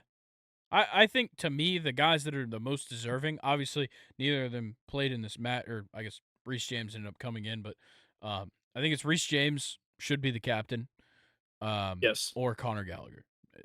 End of story. And if neither of them are available, just give it to Thiago Silva. The guy fucking deserves it. He's been just stomped on for the last couple of years with all this bullshit yep, going on with Chelsea, and he just continues to be at the receiving end of it. But exactly.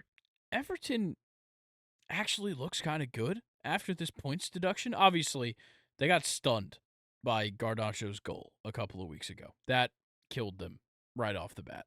But you get the 1-0 win at Everton, or not at Everton, at Nottingham Forest. That kind of frees you up a little bit. And then they just score 3 goals late against Newcastle and fuck us, essentially. Okay, I got to talk about Newcastle now. I know we're about to talk to them about them for the next match. Go ahead.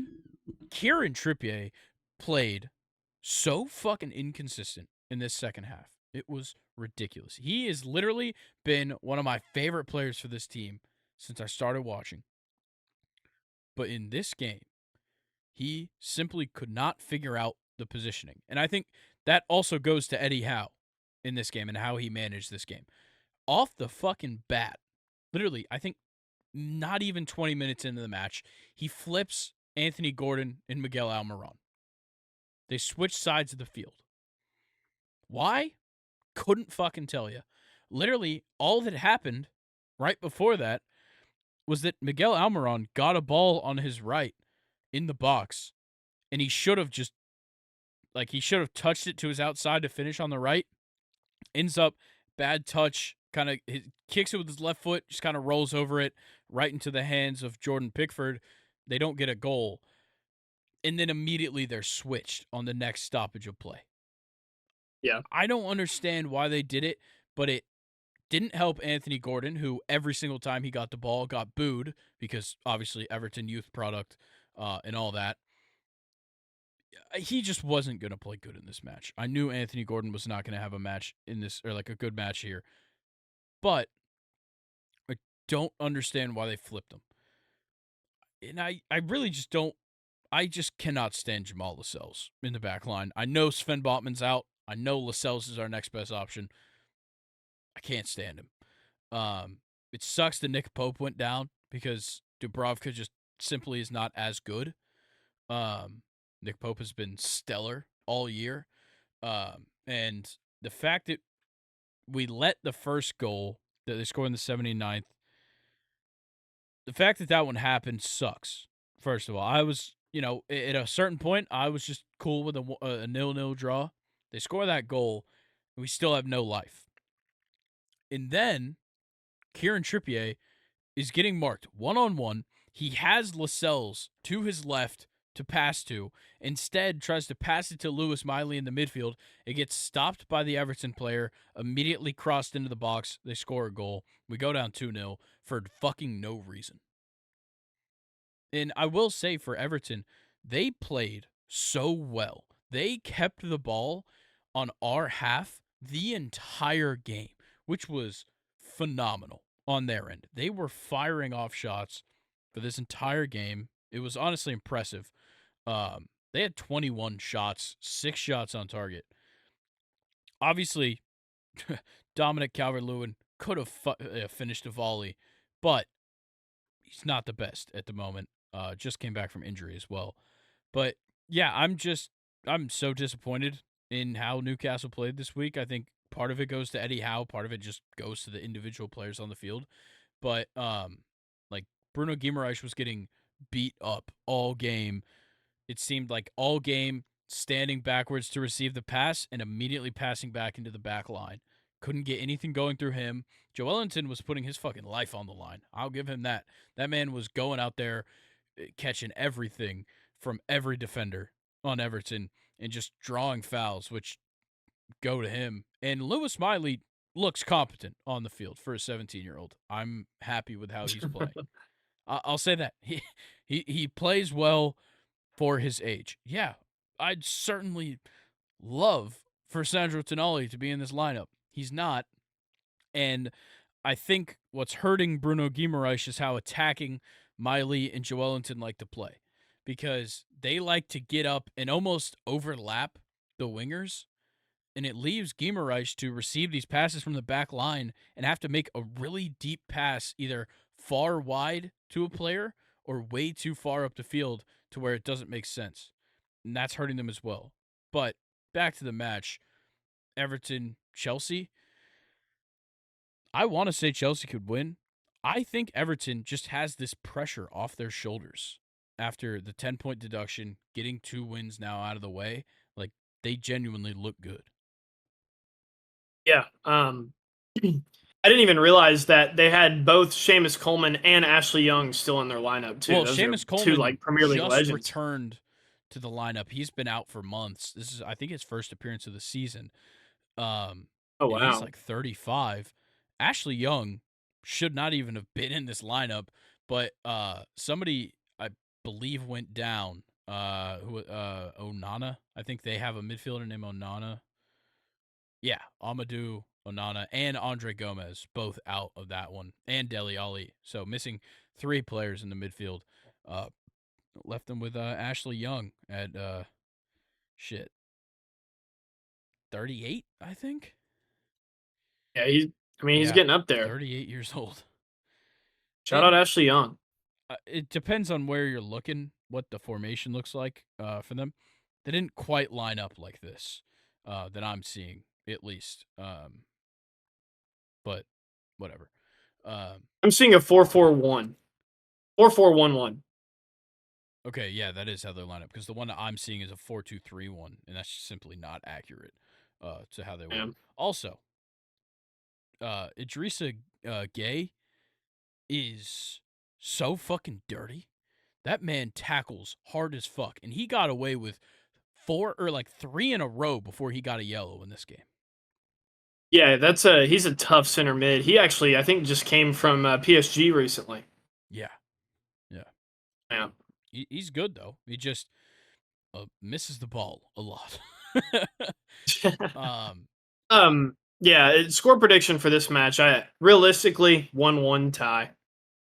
Yeah, I'm gonna. Man, I don't know. I'm not confident in how Chelsea's been lining up. I'm gonna go Everton 1-0. Three matches in a row for Everton. 3 wins. All right. All right, it's my turn. Spurs new. Oh, I guess I just kind of did take my turn talking about Everton, but Spurs versus Newcastle. This one's huge. Considering we didn't get any points today. Um, looking at the table, a win would have put us 2 points ahead of Tottenham and Man United, put us in 5th place. Instead, despite our 15 goal differential, we're still sitting in 7th. But this is a huge one for sure. And the issue right now, everybody is hurt. Literally everybody is hurt. Sven Botman, I think, is still going to be out for this one. Sean Longstaff's still out. Nick Pope might be out until like almost the end of the season. He got his shoulder fucked up midweek. Or sorry, not midweek, but in the game on I think Sunday. Matt Targett's out. Joe Willock's still out. Jacob Murphy's still out. Harvey Barnes is still out. Dan Burn is still out. And Callum Wilson is out. I feel like Chelsea right now. And Sandro Tonali's making a lot of money. Yeah, Sandro Tonali's probably like winning a blackjack hand right now. But for Tottenham, they have injuries as well at the moment. Luckily, Heung-min Son is there. Is that? I think that's accurate. I mean, he gets to wear the armband. That's about it. Yeah, but look, simply put, Tottenham has fucking sucked recently. They're coming off a loss to West Ham, a draw with Man City, which was impressive, lost to Villa, lost to Wolves, lost to Chelsea. They look like hot garbage right now. I think they might have just wrapped up a match. They're now since I hadn't updated anything. They lost to West Ham today, 2-1. They suck. Yeah, it's been awful for them. Yeah. It's been awful for them. And how about, West Ham, how they lined up against Spurs? Kudus was the striker, and Paqueta was winger. I like that. In this game. Yeah, it's very interesting, and, it's kind of weird to me that they ran a different lineup against one of the better teams in the Premier League. Of course, they're cold right now, but still, it is Tottenham. And they were still able to win, kind of comfortably, I thought. 2-1 against Tottenham. It was a good result. I I don't know what it is for Tottenham other than injuries and, even bigger, just not having James Madison around. Yeah, It kills this attacking, sector of the team. Youngman's Son can't really do anything at striker anymore. Honestly, at this point, they might be better off letting him play wing again. yeah, Who I knows? agree. I mean, just switch it up. Um, but yeah, Tottenham absolutely hot garbage, and the Newcastle coming off of a very brutal result. And I mean, you already kind of gave them the rundown. Bruno Guimaraes being back is still a good sign for them. Like you said earlier, Lewis Miley, 17 years old, looks like a pretty bright spot in this center mid. You know, it looks like a bright spot for Yeah, Newcastle, especially with how many center mid troubles they've had this season with Tonale and Guimaraes being hurt earlier. It's good to see him step up. And yeah, I'm going to ask you about Nick Pope and the questions, but I mean, y'all are still loaded. Dubravka is still a really good goalie. yeah, He's been around the block a couple times. And I like the new signing Livermento at left back. So I don't think it's all over for Newcastle, but this no, result must feel like absolute dog shit. yeah, it definitely does. Like, I think right now with how they're playing, you know, obviously we had a heartbreaking draw with PSG in the Champions League a few weeks ago, or I guess last week. And then you get the 1-0 win over Manchester United over the weekend, which was great. I was so excited to see that result. Um, considering Manchester United's a little beat up, but they were coming off of some decent performances prior. Um, and we just kind of shut them down, played our game. But that's when Nick Pope goes down, and it just kind of threw everything into a whirl then. Because, like, we were, we still are. I know we just gave up 3 goals. We still are one of the best defenses in the entire league. The problem is when the defense doesn't hold up when one player goes down. Like Sven Botman went down. Jamal Lascelles has had good games. Not as good as Sven Botman would be playing, but Lascelles has played well. Nick Pope goes down. Dubravka plays well. It's the players that stay in the lineup and don't play well that are pissing me off. Kieran Trippier trying to do just too much on the defensive side and on the offensive side to try and make up for these guys we're missing around the lineup. Just play your game. Like, literally, just play your game. If you need to pass back, fucking pass back. Don't make bad decisions just because you're looking for some last minute move up the field and get the winner. Because all he did in our game today was put us further out of position to win that game or even draw it. He genuinely just played horrible. So, look, he's fantastic at set pieces. He is fantastic at making attacking runs, making incisive passes up the field. Do that. But remember that the time will come to make those passes and to kick a corner and to take a free kick. Let them come to you. Don't make it like an effort to draw a foul because he did that a couple of times too. And it was like he was just putting us in bad positions multiple times down the right, and like he shouldn't be getting dominated like that. But when you put Anthony Gordon and Lewis Miley on the same side with Trippier, I almost think he feels the need to take over because of young, inexperienced guys. Maybe that hurt him as well, but overall, I simply need my captain, or who should be my captain. Lascelles is the captain right now, but Kieran Trippier needs to be playing better. Yeah, absolutely. I mean, you could all honestly say the same for Almiron too. I mean, for Yes. different reasons, but he's been another kind of inconsistent player that consistently starts, if that makes sense, in Newcastle's Yeah. lineup for sure. Yeah, I think we just Um, simply don't have the depth up top um, to be taking him out. Like I think if Jacob Murphy was healthy right now, he could easily be starting over Almiron. And I think if Harvey Barnes was healthy right now, he could be starting over Almiron. yeah, that's fair. I'm going to give a score prediction in this one. I'm going to go Newcastle 1, Tottenham 0. I think Tottenham are going to keep slipping. Yeah, I agree. I'm gonna go Newcastle 2, Tottenham 0. All All right, right. awesome. Well, um, other matches though this weekend, we've got. See if it'll load. There we go. Crystal Palace versus Liverpool, Brighton versus Burnley, Man United, Bournemouth, Sheffield United, Brentford, Wolves, Nottingham Forest, obviously Villa, Arsenal, Everton, Chelsea, Fulham, West Ham, Luton, Man City, Spurs, Newcastle, and then it flips over to the next week. Anything else to talk about in the Prem before we move on to the Champions League? No, I think we can skip right along. All right. Well, I've got plenty to talk about here for the Champions League portion. I'm going to go ahead and hop into it. It's the final week of qualification for the knockout stages in the Champions League, and I want to run through every scenario.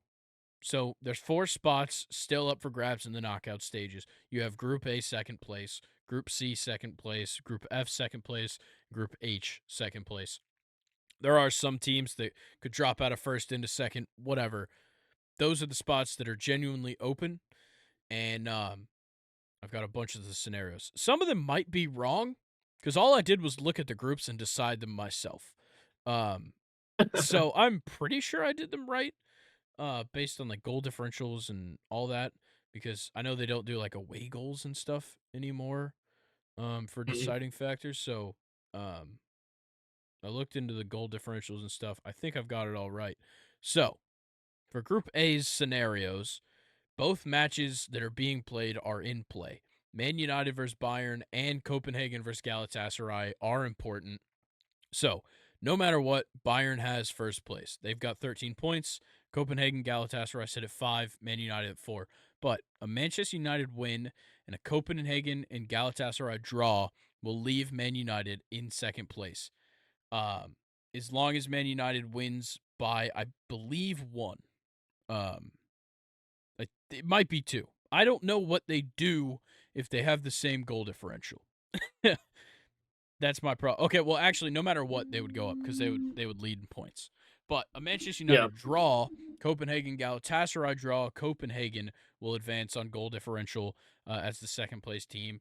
And then if Manchester United draws or loses, and Copenhagen or Galatasaray wins, that winning team would obviously take second place over Manchester United. That's your options. I guess there's also one for if Manchester United draw and Copenhagen and Galatasaray wins, then Galatasaray would obviously take second place. Yeah, no, yeah, Group A is definitely one of the more interesting ones. So I'm excited to see how it'll play out. I know I keep saying it, but I am heavily pulling for Galatasaray. The time is now for them. Yeah. I didn't really feel like writing out the one scenario for Group B to change because um yeah, Lens needs to win by 6 goals or no, 5 goals over Sevilla to take over PSV's spot. And PSV would have to Imagine. lose to drop out. Or no, I think PSV. So it shows that PSV already has the spot, despite the fact that Lens is only 3 points behind them. You're writing them off. Yeah, kind of crazy. Um, whatever. That can happen. Also, Sevilla could play themselves into a Europa League spot, which wouldn't surprise me. That's where they like to be. Uh, but then again, they've played abysmal, so they might find themselves in 4th place and playing for nothing. Um, all right, Group C. There is one scenario.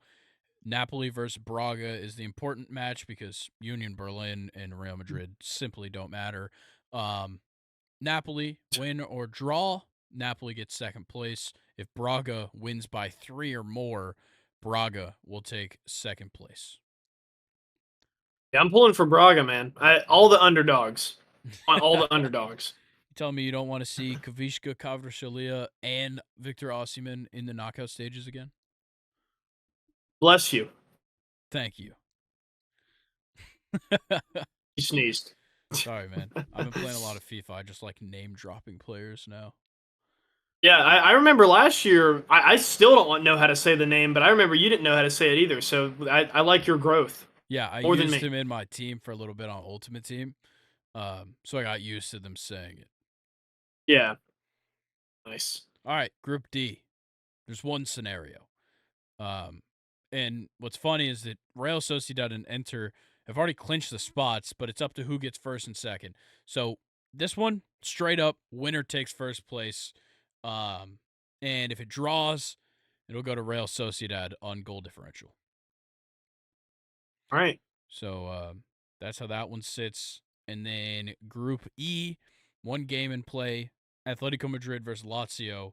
Um, Winner takes first place. Draw goes to Atletico, simply on points. Atletico Madrid 11 points, Lazio 10. And then Feyenoord locked in for the Europa League. Celtic locked in to go back to Scotland.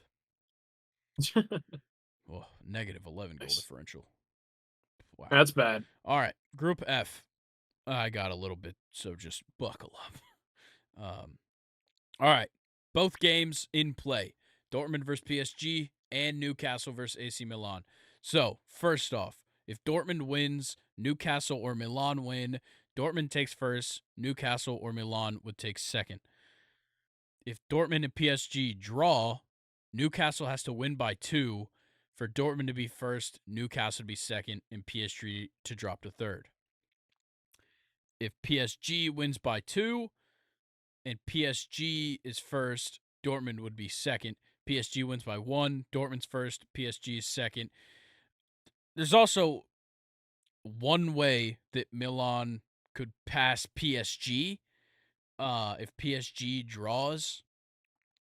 Um, if PSG draws and Milan beats Newcastle by 6 goals, uh, they would get second place.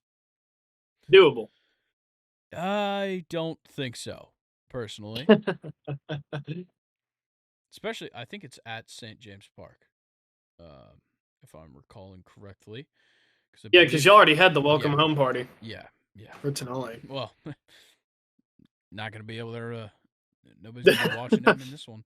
All right. Yeah. Group G has no scenarios. Nothing can change. Unless, I guess, if if Red Star wins against Man City and Young Boys loses to Leipzig, um, then Red Star could get a Europa League spot, but that's the only thing that can change. And then Group H, both games in play: Barcelona versus Antwerp and Porto versus Shakhtar. If Barcelona wins, Porto wins or draws, Barcelona will be first, Porto will be second. If Barcelona loses, Porto wins by less than 2, um, or wait, hold on. Yeah, so if Porto wins by less than 2, or Shakhtar wins by, I think, 6, uh, something like that.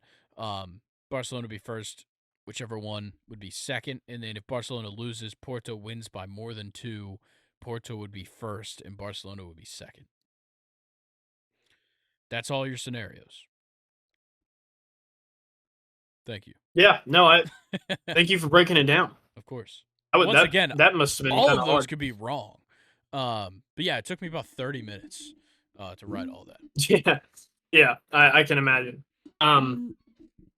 It's setting up for pretty important, entertaining match day 6. Though I'm pumped Yeah, for it, man. yeah. There's a lot of things, but just really Group A, Agreed. really just Group A. Yeah, Manchester United and Bayern play each other on Tuesday in Manchester, and then Copenhagen Galatasaray in Copenhagen, and then Napoli Braga as well on that day, and Inter versus Real Sociedad, which will be an interesting one as well since they're tied on points. Both have clinched the knockout stage, but seeding could be a factor. And then the big games on Wednesday, um, Atletico Madrid, Lazio, a big one, and then of course the Group F matchups, and then those Group H matchups, which could definitely shake up who's first, who's second, all that. So yeah, that's kind of everything for the Champions League. I'm definitely looking forward to the knockout stages. It's a whole lot easier to cover the knockout stages than trying to cover the group stages because there's just so much going on with the group stages. So we'll kind of tighten up what we're talking about here when it comes to those knockout stages, which I believe get drawn on the 18th. Yes, they get drawn on the 18th. So we'll actually, yeah, we'll know all of the matchups for Friday's episode, not this next Friday, but the Friday after, which is cool. Yeah. All I don't right. know. It was fun covering the group stage with you, man. Yeah. First time ever doing it. Yeah, it was extremely fun. I didn't watch as many matches in the group stages as I wanted to. I watched a couple of Newcastle matches, of course. Um, but otherwise, I didn't really catch a whole lot of matches, just because I don't really feel like pulling up Paramount Plus. Yeah. If that means anything. Honestly. Yeah. But yeah, that was all the scenarios for next week's Champions League matches. Luke, I think we've done a fantastic job of budgeting our time this week. Why don't we treat ourselves to a little question? Just 3 of them. Three of Why them. don't we do it? It is 6 total. officially questions time. Luke, who's starting? I keep letting you choose. Well, I mean, we have each other's webcam now. Can we play rock paper scissors? Yeah, let's do it. Okay. All right. Hold Rock. on. Okay. Well, we need to Whoa, talk. whoa. You're right. Okay. I'll take the lead. Yeah, count me off. All right. Rock, paper, scissors, shoot. Oh. I won that one. Are we going 2 out of 3 or no? Nah, just take Okay, it. That was a straight little up. bit stressful. Yeah, that was tough. We'll get a wheel set up soon. Yeah. Yeah. All right, since we just talked about soccer, I'll save the soccer one. All right, you got one, Soto. What's the next move for the Yankees? Definitely working towards Yamamoto. Yeah, that's honestly really the only thing I can think of is working towards him. I wouldn't be saying this if Carlos Rodon actually showed up, but it's just so up in the air for him, man. Like, Yeah. you know, he does well in the minor leagues rehabbing, and he gets to the MLB, and first game okay, second game it's a little bit frustrating, but it just persisted the entire rest of the season, which I don't think anybody expected. Maybe expect him to struggle first 2 or 3 games, but the rest of the season was brutal. And I feel like Carlos Rodon's play alone is going to be the reason why we need to push for Yamamoto even more. Okay. Yeah. So for me as a fan personally, even, I know it is highly likely that he doesn't sign with the Yankees, but for me personally, that's what I think the next step is. Okay. Fair enough. Yep. What you got for me? Who's going to win the NFC South? Hopefully the Falcons. I genuinely think they can. I think we're starting to figure out what we can and can't, more what we should and shouldn't do on offense. What we shouldn't do is have Desmond Ridder throw the ball more than 20 times. What we should do is put the ball in Bijan's hands, get Kyle Pitts the ball when Desmond's throwing, and don't give the ball to Cordero Patterson. Unfortunately. No, you're not a fan of the Joker? No. Not at all, actually. Why not? Considering we have Tyler Algier and Bijan Robinson, who are both so far better than Cordell Patterson at running the ball. For me, I've actually liked to see him out on the field for the Falcons the past couple of weeks. It may not be the best, but it's different. I don't think it changes much for them. Yeah, I mean that's fair. Too many chefs in the kitchen. Yes, agreed. So yeah, I hope they win. I think they'll win. If anybody else is going to win, it'll be the Saints, and they'll get bounced quick. Yeah. Yeah. Big time. All right. Let's go back to soccer. Actually, no. I want to save my soccer question for last because it's very good, and I'm interested to hear your answer. How do you Hmm. feel about Jason Kelsey saying that the tush push should be banned because he's tired of having the conversation? That's the only reason he wants it banned. That's what he said. He said if everybody like he said Dang. at this point, I don't care. Get rid of it. I'm tired of being asked about it. I'm tired of having the conversation. I don't really like that answer, honestly. I mean, like, well, I guess if he's getting bombarded with it, it can get annoying. Are you asking my opinion on what Jason Kelsey said, or my opinion on the Kind play of in general? both. Like, do you think it needs to go? And what Kelsey also added was that inevitably, with that good of an offensive line, they're going to find a way to essentially just do something similar that just is a loophole. Yeah. No, I don't think it should be taken out. I genuinely think that eventually defenses are going to start. They're going to have to, right? I mean, they're NFL guys on the other side. What play is ever a 100%er?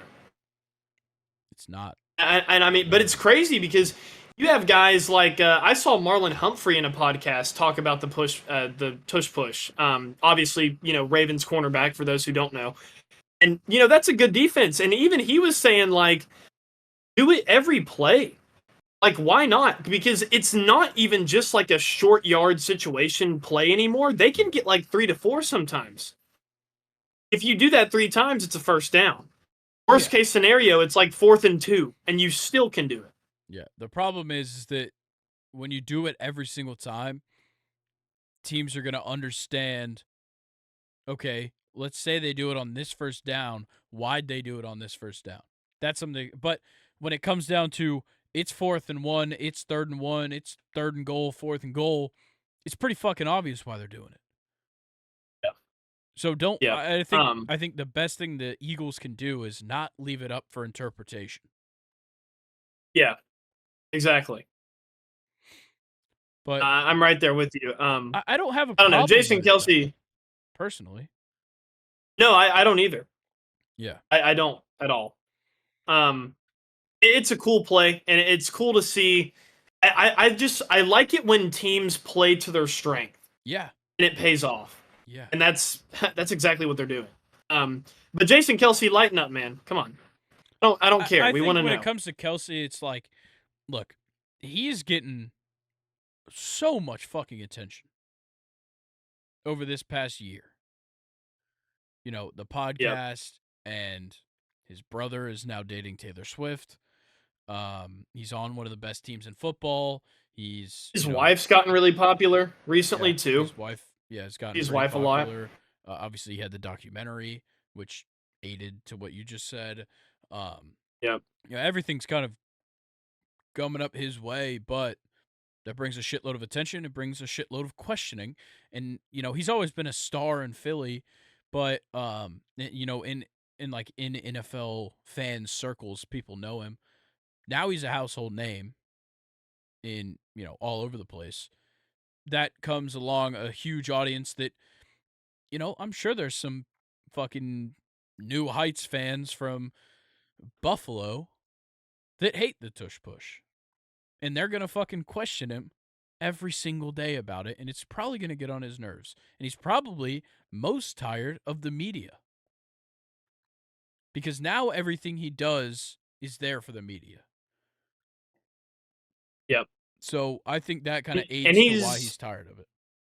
and he's not like his brother at all. I feel No, like no, Travis, and this isn't a dig at Travis at all. Travis, he comes off as a super, super great guy. But Travis likes the attention a lot more than Jason does. I think definitely. that's very obvious. Yeah, Um, but yeah, no, that was a good analysis of the Kelsey family. I thank think you. I enjoyed that. Yeah. All right, your next Um, question. yeah, you forced me into soccer here, and I wanted my soccer one to be the last one, but okay. Um, so you talked a lot about Nick Pope, right? I've been seeing a lot that Newcastle are, nearing a deal to bring David De Gea Yeah, to the Toon I've heard Squad. two names. I've heard two. The other one being Aaron Ramsdale. What's Okay, well, yeah, I guess I'll make it a two-parter then. David De Gea or Aaron Ramsdale? And do you even want to do this at all? Oh, well, considering the Nick Pope's going to be out till probably April, yes, 100%. Especially if it's De Gea, because De Gea we could just kind of sign through the rest of the season. He's a free agent. He's been working out. I don't have a problem with that at all. He's still world class in my eyes. Yeah, Guy clean literally sheet won. leader last Yeah, season. won the Golden Gloves last year.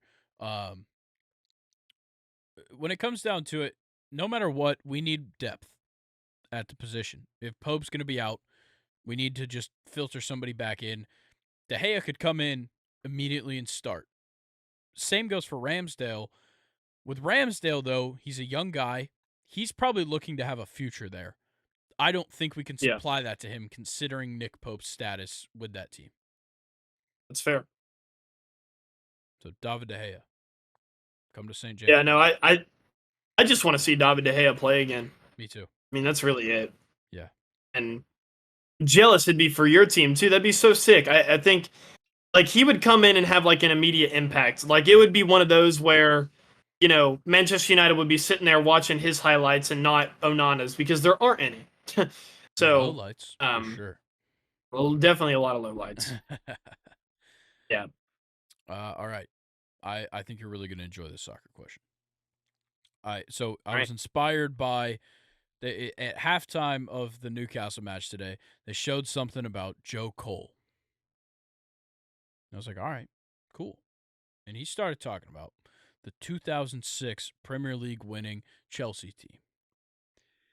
Now, I Yep. went and looked at the players on this fucking team. Is this one of the best teams ever, at least on paper? 2006. I've got the whole squad written down plus some of the reserves.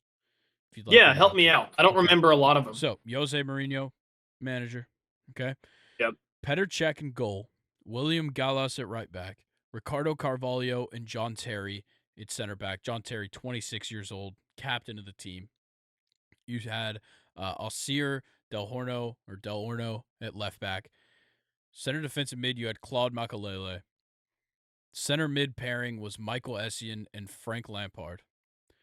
And your front three was Joe Cole on the left, Arjen Robben on the right, and Didier Drogba at striker. And on the bench, you had Hernan Crespo, a young Sean Wright Phillips, and Paulo Ferreira. Yeah. That is one fucking hell of a team sheet to have. It is, but like does that team even compare to like 2009, 2010 Barcelona? Okay, well then let's say Um in England, is it one of the best teams ever? oh, Because I 100% agree. in When England, yeah. I said best teams ever, I was thinking like, yeah, what about some of those treble winning Barcelona teams? What about, some of those Yeah. old Real Madrid sides? What about Bayern Munich a few times? Um, Yeah. but I think in English history, this one's got to be up there. Oh, 100%. Yeah. Yeah. No, I'm right there with you, but I mean even in saying that though, the Man City team of recently, on paper and on the Yeah. field, they're cracked as well. Yeah, I think Um last year's Man City team has, a bid for that. yeah. Oh yeah, for sure. 100% for sure. Yeah, I just That's a good when I saw question. that, I went and looked at that team and I was like, "Holy shit, like the names all over that team is crazy." Yeah, and they gave up like no goals that season. Oh yeah, that defense was rock solid. And this was before they even Yes. got Ashley Cole. Yeah. He came in the Yeah, next he year. probably was still at Arsenal. Yeah. Yeah. Yeah, he came in from Arsenal the next year. Michael Ballack came in the next year. Few guys came into that squad the next year and they were runners up. Yeah. Wild. Oh, the glory days. Man, you didn't have to take me back there. Dude, you were like I mean, I was only yeah, 4 I was years about to old, say but you were mad young. You don't that remember was that? that was before the Premier League made it to America. Yeah, it was. On It was. our TV. Yeah, All right, you ready for my MLB question? I sure am. Last question here. I saw an interview with Cashman today, obviously Yankees GM, talking about the Soto signing and everything. He wouldn't talk about payroll. Why is that? Because he doesn't want the fans to know that they're probably going to get into the luxury tax, lose their first round pick. Is that why? Probably. Well, Considering I you guess that guys answers my have question. no farm system, to speak for, you probably want to have some good draft picks considering the team hasn't played well. Um, so here, let's go look at what the Yankees payroll is right now. Cashman deleted it. That would be very funny. You can't find it anymore. Let's see. So as of right now, okay, so some guys have to go through arbitration, so it's not quite correct. But if we're estimating, let's see.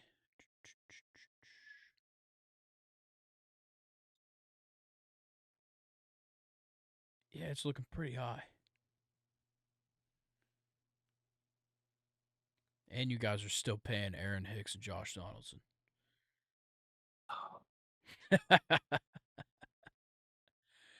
It's looking like your projected total payroll, according to SpotTrack, is 270 million.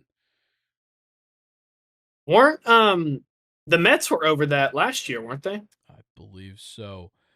You would be $40 million, just or $30 million, give or take, over the competitive balance tax threshold, which would mean you would lose your first round pick. That's interesting that the MLB does that. Yep. That's a rule that I'm not really familiar with. It's just because they got pressured into it in some of the recent CBAs. Same thing. Would that be like Moneyball shit? Kinda. Kinda, yeah. To an Yeah. extent, it's like just to make sure the NBA does it too. The luxury tax. They don't do it quite as much as like taking away a first round pick. Um, Yeah. but you end up getting hurt in some way. Um, when you if you have too high of a payroll, but then like the NFL just has a salary cap, and you simply can't go over the salary cap. Okay. Um, Gotcha. yeah, that's probably part of it. Another part of it is that he doesn't want people to figure out what they're going to pay Soto. Um, and I guess right now, because Soto is pending arbitration, um, they can't really talk about what they want to pay him because it'll give them a competitive disadvantage in arbitration. Okay. Same goes for like Glaber, Verdugo. I think they're all pending arbitration as well. Hmm. So your Gotcha. payroll's really up in the air, but like they're projecting Juan Soto at the moment to be making 27 million. I think he'll be making a little bit more than that, probably 30 million. Because I think he's eyeing an extension. I mean, with the Yankees, don't you kind of have to add like you have player worth, and then you add the fact that he Yeah, plays for the Yankees? yeah, you add Yankees worth, Yeah. which is a big deal. But considering Juan Soto got such a huge amount of money, he went up to 23 million last year. I don't know what his money's gonna look like, but in 2 seasons, really one and a half, one and a quarter, with San Diego, he already made 29 million. So he's probably looking at 30 million a year, considering he's gonna be like one of the best left fielders in the league. Yeah. So yeah, that was talking front office numbers and money with Grayson. The Yankees are the easiest one to talk about because they spend so fucking much of it. Because like you've got Judge, Garrett Cole, Stanton, Rodon. Rodon, all over 20 million, and Anthony Rizzo, and Juan Soto will be. Anthony fucking Rizzo. Yeah, that's a fucking miss there. That's tough. Yeah, I don't really know what he did last season. Not much. I think he had one very good game. He like accredited Taylor Swift as his walk-up song to it. I think I Oh remember God. that being a storyline that we talked about. But I think we are nearing the end of this episode. Wouldn't you say? Yeah, I mean, we And I just just went through realized, questions time. That typically is our last segment. yeah, yeah, it is. So I think you all know what that means. You've reached the end of this episode. But before I talk about all the sharing and the liking and the subscribing, I just want to thank you guys for listening because we've gotten a few new listeners. Actually, quite a few new listeners. Um, Episode Welcome. 107 from a week ago is doing great on the podcast platforms, and then 108 is doing great on the YouTube and on the podcast platform. So happy to see you guys tuning in. So happy to see new faces around here. So if you're new, and if you're old and you still haven't done it, make sure you like, subscribe, comment, and turn on notifications on YouTube. And if you're on a podcast platform like Apple or Spotify, follow us, rate us 5 stars, leave a review. And you can go to any of these social medias here. You can find the link to the rest of them, and you can follow us on all of those. I want the subreddit to start moving. Been talking to some people. They said they're going to start putting some questions in there that they want to hear us talk about. And soon enough, that'll replace questions time. We won't write our own questions. We'll just get our questions from Reddit because I'll admit it's hard to continue to come up with questions. You see the hands, man. Yeah. I'm right there with you. Yeah. And it also means that if we're shouting you out, we're probably going to, possibly give you a mod on the Reddit. I don't know. I don't know. We'll Whoa. see. We'll see. But for now, once again, thank you guys for listening. Shout out whoever is listening in Champaign, Illinois. Shout out to Fighting Illini. Got a bunch of listeners in Champaign, Illinois. So we'll catch you guys later. And actually, me and Luke will both be here Oh, on Monday's episode. a double header from Luke. Triple. Oh Which yeah. will be here next Friday too. Ah, true. Yeah. And I'm on my 109 header, about to make it a 110 header on Monday. So we'll catch you guys later. Come back on Monday. See ya. Peace. Peace.